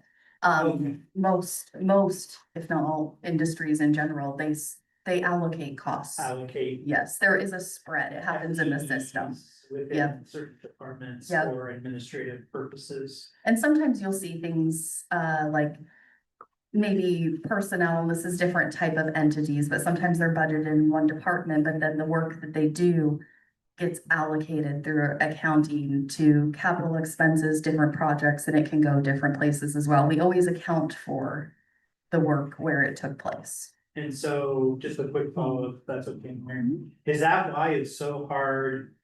Well, hard to explain to residents why Riverview Park costs $10,000 a month to run. Yes, and it's not, Riverview Park isn't every month $10,000 a month. That calculation was specific to the month of August. August is a more expensive month. Both watering costs are a lot higher in the month of August compared to other months of the year. We have bills month by month. We have everything broken out. Personnel costs, different things are also a lot higher in that month because of all the events going on. There's a lot of work happening in the park in the month of August. So August is a more expensive month than others. That also counts like our attorney's time for these, our attorney's time reviewing contracts. Yes. City manager's time, with any kind of bumps there, our economic developers, assistant city manager's time. Helping support the concerts in the park, all Yeah. that is part of that $10,000. Yes, Okay. it's all part of it. And that information is starting to get out to the community. When we talked last time about Assistant City Manager Irvine is being paid more out of other funds than the general fund, considerably. Right. I just think the community sometimes thinks, oh, we're mowing the lawn. Yeah, We're turning the yeah. water on, Yeah. we're cleaning a bathroom, how could Yeah. that possibly cost $10,000? yeah. Right? Yeah, they're, We're paying the new attorney, what, it's 0.6, is it 0.64? Out of the general fund or 0.69? And so there are things that we are adding to take away from our general fund that are kind of hurting us. I mean, we did talk about. Counselor, sorry to clarify, we are already paying legal costs at a much higher rate out of the general fund because of outside counsel. We actually, and I believe, are you gonna be speaking to this, Amanda? The attorney costs later in the conversation? Or, okay, so we kind of went over this and I'm, again, very complex, happy to go over it again as many times as needed. We are paying a significant amount to outside counsel. And if I recall correctly, it was 200. It's $275 an hour. And when we calculated the cost for in-house counsel, it was around 125 or 80 to 125, I think. Somewhere in there. So, But you're comparing a 40-hour week to an on-need and to an on-need basis. Exactly, so we actually get a lot more. This year particularly, we broke even and our costs continue to increase. So what we are spending on outside counsel and the limited amount of legal help that we are getting back actually matched our costs to bring in an in-house attorney. and then we're getting And more, we get we're getting more full-time time. with him. So And we're- there are a lot of things that are on hold and we hold off sending because we're trying to keep costs to a minimum. Now we don't have that restriction, so we can get a lot more done. so we're getting significantly more time with an attorney for significantly less. And we as a council have spoken about that in the past. We've gone through this and looked at how we make data informed decisions of the predictions of what we have spent, what we would be spending moving forward. So this is not a new thing that just came up tonight or recently. 100%, yes. I just want to inform the community that there's a lot of information that goes into getting to this point to make the decision to bring our council in-house. Can we? It's hard because there's a balance there, you know, and we want to make sure when we're informing the community is accurate, so I get that. But is there a way to share with council, so council shares with community? Examples of that cost saving in some of the projects we're working on moving forward. So I just think one of the challenges is, because of that trust deficit, is continuing to prove to the community that we're taking those concerns seriously and we're responding by finding ways to improve output or improve efficiency. See what I'm saying? I do, and I'm running through my head, Counselor, how we could do that. And without adding another layer of Sure. having the attorney spend more time doing, right? So a good example, we've rarely been able to have in-house counsel show up at our meetings. Yeah. We're paying less and we're getting our attorney sitting here to be able to make sure that those questions you have, we have an answer, right? You had a question, he had an answer. Sure. This would have been a multi-day delay, right? And then we would have been paying $275 an hour. So there's a balance. So let us think about it and figure out if that's possible, maybe on a high level, larger contract, things like our ordinance. There's gonna be a significant amount of changes to the ordinances. Maybe we could track that, long-term project, many hours, we could track what it would cost much easier. Day-to-day things, it's gonna be a lot harder. Yeah, I think examples. Okay. I'm just trying to think of ways that council can share with community to make sure that that transparency and that trust is built back with that community. Well, and like on code conversations, we've had to sometimes hold off on making changes so that we could refer it to outside counsel. And then we're waiting a month before we can get back around to it and make We decisions. could have waited tonight for him to say, I don't know if we have to have the election certified or not. I mean, Sure. it's just something that it did not have to happen tonight. It was just an example, Counselor. So when you were censured, it would have been nice to have him here, right? To have an attorney in the room for those big determinations, it's really important. So, those are the reasons that we need an attorney, right? Is to make sure that things go forward correctly. That's obvious. So, The only personnel, department, I guess is the right word, that is only in the general fund is the police department. Yeah. And that is because the police, and no matter what they do, are acting in the capacity of sworn officers, so they're not, Yeah, okay. and the same thing with the library and museum, they are only in their fund, they are not Okay. spread because they only work in those services. And if you look back prior years, however, for clarity, you will see the police were actually in either tourism events or parks because of Independence Days. They had a That's large, what I was thinking I was gonna find here. yes, but because Independence Days was transferred to a nonprofit, you won't see them in that fund. Yeah, because the sergeant spent a concerted amount of time on Independence Day since. So getting back to the allocation discussion. Let's circle back here. So what you see with the example in parks, if we have to close services, we have to shift those costs. So we are able, for our parks department, for example, we don't have to lose, we only have one more parks worker currently, and that person is also certified to work in the utilities. It actually does help do utility work, so we would be able to absorb those positions back into the utility funds. And then we would have to take any other personnel administrative and shift those allocations as well.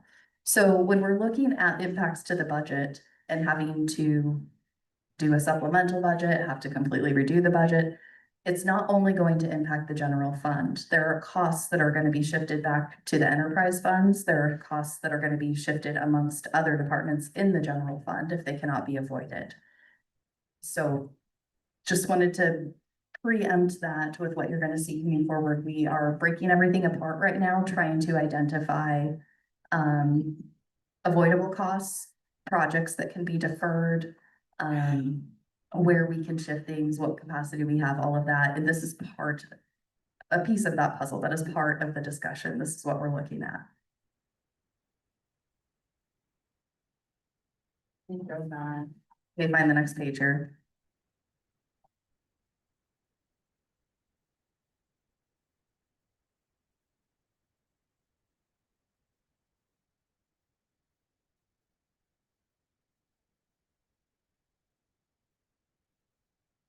So the next document I want to take you to is this one labeled Parks at the top, Parks 2627.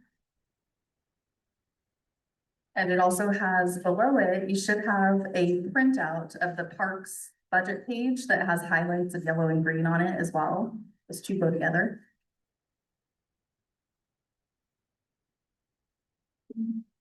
So for parks, again, we have the impact of the fee revenue at the top there.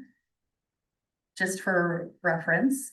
And at the bottom, what I did was broke apart, just kind of for a visual aid, the various categories in the budget of the Parks Department. This is something we're looking at with the closure, shifting these costs, identifying what will be offset, what will be saved, what we can avoid during this time. You can see on the budget page in front of you, we have the adopted budget for the Parks Department.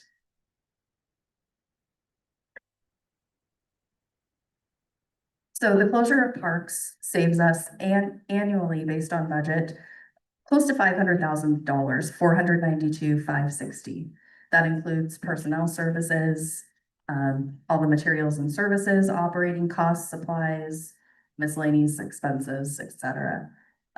These are all costs. The personnel, as I showed you with the allocations, we are going to shift those to other funds based on the work that they're performing. So those will be offset from parks. The repairs and maintenance, those none have been done yet, and those are going to be on hold indefinitely. See, we cannot avoid insurance costs, of course, so that's not included in this total here. Insurance has to be paid on the properties as long as we own them, so that's something we're going to have to absorb. Other costs, utilities, we do have most savings. We are going to have some costs associated with electricity and water, but we're going to minimize that as much as possible. And then various supplies, all of the things that take to operate, paying for the mowing, the chemicals, the dog bags, all of the things that go with operating the parks. those are all gonna be saved here. So we broke it out annual and monthly, just for frame of reference. Of course, these things aren't expended in even monthly increments, but just broke it out by a monthly cost. So you can see approximately $41,000 is saved per month with the closure of parks. That's what we're looking at. Depending on how many months this goes on, you can see the cumulative impact of the expenditure savings for the Parks Department. So as this goes through November, we're looking at $205,000, et cetera. It continues on. I have two questions, Amanda. How do we explain to the community that by June, we will have collected 390K, but our expenses were 492K? How do we explain that? So the 390 is the budgeted fee revenue that we would collect if it passes in November, we'll collect a portion. The general fund, again, we calculated cost of service, but it didn't fully capture all costs associated. So the general fund offsets that cost to operate the department. But the fee revenue avoids the bulk of the cost of running that department. My next question is, if the parks are closed, what are the people doing? What people? Public Works people. Oh, yeah, Well, we have one parks worker. okay. The others are all assigned other duties. They're all assigned other duties and he is being shifted to the utilities. Okay. Gotcha. But there's work to be done. There's work being done with closures right now. We are still, this is just a high level, take it with a grain of salt kind of breakdown of budgeted costs. Right now we are in process of tracking, trying to pin down actuals, trying to capture all costs associated with closures, seeing what we can reduce or avoid, etc. So for me, it's really hard to look at these expenditures and see how we can justify $17,000 in personnel expenses, nearly $9,000 in repairs and maintenance every single month. Operations, nearly $3,000, supply, nearly $4,400. It looks like we could go through this and cut this dramatically so that we don't have $41,000 every single month that we have to pay for our parks. We could have systematically shut down some parks. In the meantime, we could have stopped watering. I haven't seen maintenance done on the sports park in a year. So we haven't been doing stuff down there for a long time. If you walk the trail around the sports park, every single station is damaged and overgrown and no one can even use it. And that was before July 1st. We haven't done any maintenance on this. So if you remember, Counselor, we actually we had cut the budget down lower than this last year because of the revenue shortage. And because we were trying to save any funds we could, we actually were able to increase our budget with the incorporated fee revenue this year to budget to repair some of those things. We had incorporated extra money to repair facilities and equipment, which we now cannot do. I just don't think it should cost $41,000. Have you done comparisons or taken the time to see what other communities pay? I have asked for a breakdown on all these things before, and so this is good information to have now that I have this here as a breakdown. I just still looking at this. Personnel costs of 1.38 employees of $17,000 a month. Amanda, will you please explain, because I know the community doesn't understand, Counselor Roden doesn't understand, the community doesn't understand. Why our personnel costs go up and what is included, because people think this is just wages. Yeah. They don't understand it's not just. This isn't just wages. So again, this goes back to the allocation sheet we just talked about. So it's not just our parks worker. There's actually a lot of staff that do work on things related to park, and lots of us, even finance, for example, we're not allocated to parks, but we do quite a bit of work for parks. There is more than just salaries. This is salaries and benefits, which includes PERS, it includes payroll taxes, it includes health insurance, all of the costs associated with having staff. And do we have control over the payroll taxes? We do not. We do not have control over PERS. We don't have control over health insurance. We don't have control over taxes. And also, some of our works are union, Mhm. so we don't have control. We do have a union contract, so we don't have control. I mean, we do the best we can when we go into negotiations, but correct. But I think there's a perception in the community at times that we can just cut salaries. Or we could just be like, well, we'll pay somebody half that, and if they want the job, they can have it, or, you know, or furlough people, but it's more complicated than that. That is correct. We have two unions, a police and a public works. And there are processes to lay off, there are processes to terminate, there are processes to reduce what they make. And it can be challenging. Exactly.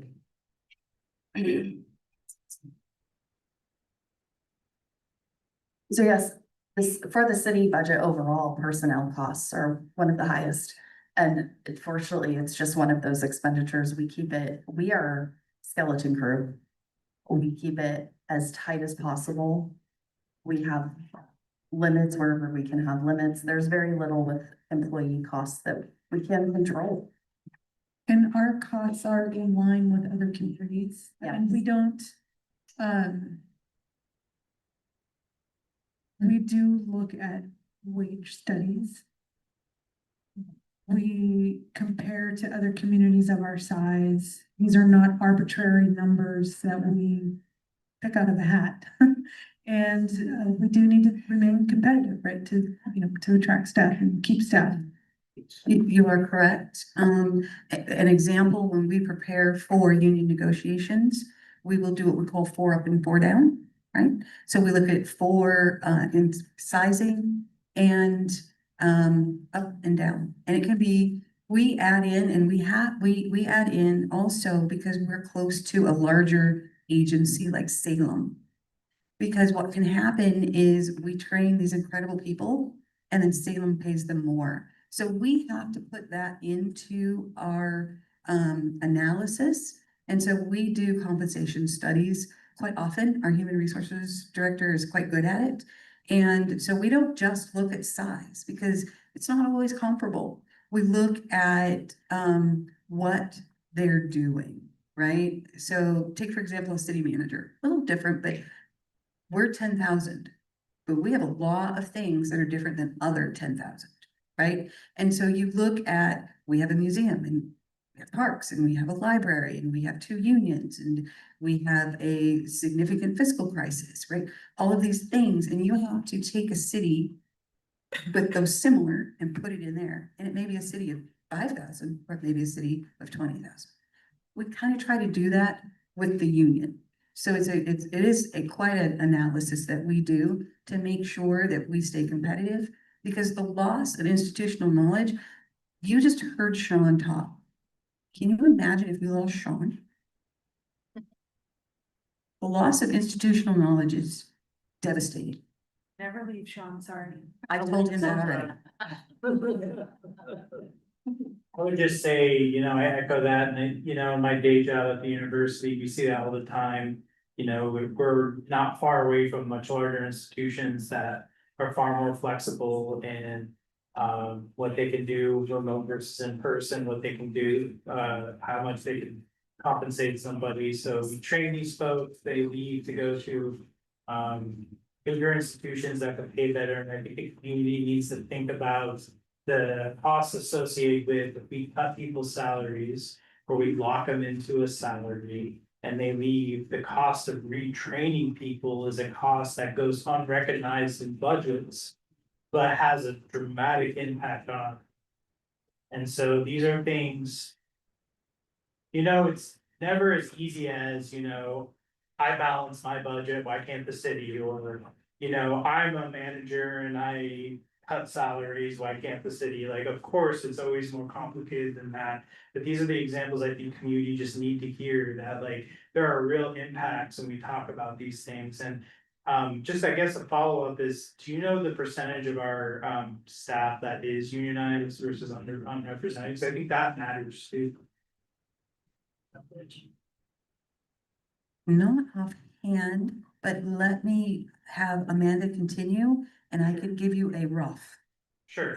number, okay? Because you, just to say, well, real quick, if we have like 80% of our staff is represented, for example, then you're really talking about the flexibility in a very, very small percentage of our So just to add to the level of frustration I'm feeling, and not putting anybody in here down, but we in Independence paid approximately 19.1 cents per $1,000 of assessed value. We pay more than Lake Oswego does. And do we have the same benefits or, community? They pass all their bonds, but. I'm sorry, I'm just saying, we have high property taxes. Yeah. And so it's frustrating for people to have high property taxes and still be asked to. We don't control that, and I'm sorry, counselor. I'm It just would- saying I understand. I'm very curious to see that you were texting. I was looking up, Okay, that's okay. sure. Our city manager's on her phone too sometimes. Well, she is sometimes, but I think as a reminder, there seems to be some texting going on, so, Look at my phone, That's I was fine. looking up the data. okay, that's great. So, we don't. As a reminder, cell phone use Yeah. at the table is not a good practice. And I do use my cell phone, and I'll clarify because I am working. So I'm often talking to other staff, so I'm not playing games, I promise. I'm talking to other staff. Oftentimes it'll be if we have tech issues, clarity on things. So, and I'm gonna be using it here in just a moment because I'm gonna run numbers, but we don't, unfortunately or fortunately, depending on where you stand, control taxes. They were put in place, Measure 5 and 50 set them, can't change them. That's just what we are. I'm not saying we should, I was just indicating how much we pay. I would encourage the community to look at property taxes in Lake Oswego, in Multnomah County, by the way, in parts of Lake Oswego, and then compare it to Polk County. I mean, come on, like, Yeah. Multnomah County versus Polk County, I mean, Marion County has way higher taxes than Polk County. For God's sakes, come on. Multnomah County has the highest tax rate. Let's bring it back. Let's let Amanda use the rest of her voice up. Okay. We'll circle back. Yeah. So this is a breakdown of parks, expenditures, the savings for a year, the monthly savings while the parks are closed. Take it with a grain of salt, it's an approximate overall budgeted savings. We're dialing in correct numbers currently, and we'll be continuing to do so for the next couple of months to get actuals. All of that being said, we are looking at overall close to $80,000 a month in fee revenue that we are losing, which was incorporated into our budget to operate our general fund for this fiscal year. We are saving cost by closing the parks. However, we still have to continue to operate the library. We still have to pay personnel. There are costs associated with closures. So this is going to have an impact. We will be working and bringing council a supplemental budget this year. We're going to have to look at all of the impacts. We're still figuring those out as we go. There's a lot to be determined. There's a lot to work through. We are working on revenue. Where are we at? We're working on costs associated with these closures. We're looking at what can we cut. That being said. Amanda, I know you guys are getting a lot of phone calls. Are you sharing information with folks as they call in or come in, or are you relying solely on us to share some information? Other than the stuff you put in on the website, obviously. So because the referendum is on the ballot, staff is not allowed to advocate in any way. That is solely up to council and the mayor. So we are only relaying factual information if asked. In general, we refer them to the website and the FAQs that are out there. Currently, we're getting more of the upset phone calls about the park closure. Yeah. You want to say something? Yeah, and if I can just add to that, we do have, so the elections division of the Secretary of State, they do, they'll proofread for us different press releases that relate to an open referendum. So we do have some press releases that are pending with them. So all of this is in the works. That being said, I want to circle us back to remind us all of the plan that is in place. The report to the community. This was attached to the materials. I have printed copies if anyone needs one again. But this was sent out end of 2025. And this is the plan that we developed to address our structural deficit. And it's very important, just a reminder that we stick to it. This is one of the items of many that we shared, for example, when we did our bond credit review this spring with S&P. They went through everything. They went through our financials, they went through our audit, they went through our forecasting tools, loan agreements, economic update, and we also sent them this report to the community. They are very happy. We also sent out, as a reminder, and I do have printed copies if anyone needs them, we sent them, we sent you copies again of a couple of the S&P credit ratings that we've received in the past. One that was more recent and very relevant, and then the new one that we received in 2026. So I just want to remind council that in the report to the community, we identified that we have a structural deficit. We have to reduce expenditures, which we continue to do and have done. We have to identify new sources of revenue, which includes fees, levies, any alternatives that we can find.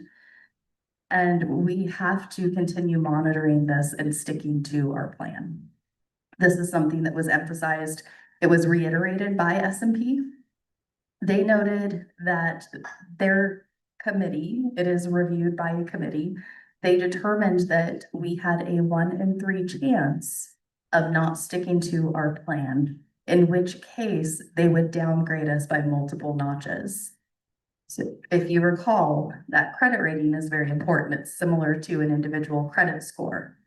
That is what allows us to go out for loans when we need them, to take on bonds, to get that debt and to get it at a lower interest rate.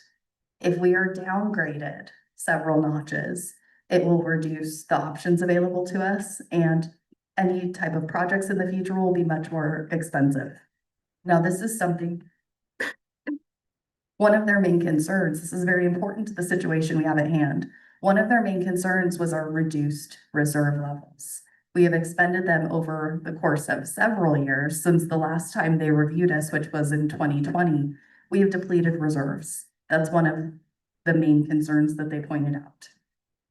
We have to bring in revenue and refund our reserves. So part of that plan, and this was also in the report to the community, was to use one-time money, such as sale of buildings or property, the sale of the museum buildings, sale of the sports park, to replenish those reserves. The one-time money cannot supplement operating costs, because when it's gone, we still are in the same boat and we don't have reserves. So we need to sell those properties, replenish our reserve levels, and in addition, identify revenue sources to address our structural deficit.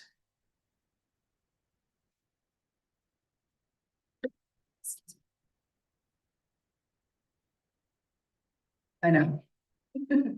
Does anyone have any questions?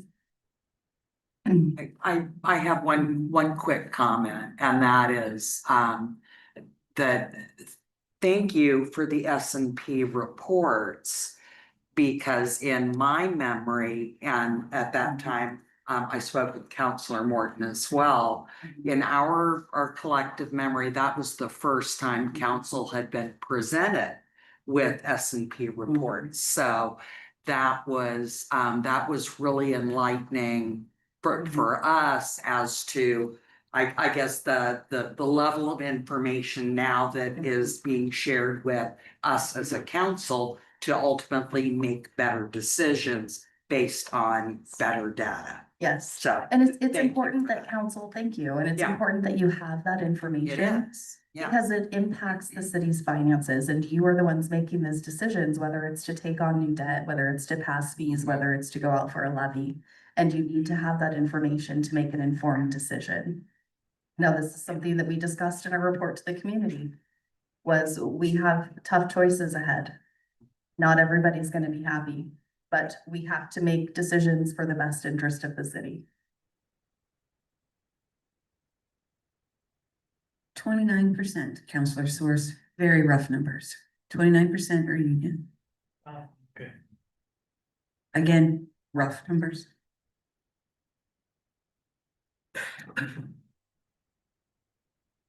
So, yeah. Other questions? Does the community have access to the S&P reports? I think there's certain people in the community who should raise this. They're in the packet. Have we, We did a work session and we had all of them in the packet. There are the two relevant 2017 and 2026 in this packet. And I will check, Counselor, I believe they are on the website, but I will check that, and if they're not, then I will have them put on the website. All right, if there's no further questions or discussion, we will be adjourned tonight at 8:20.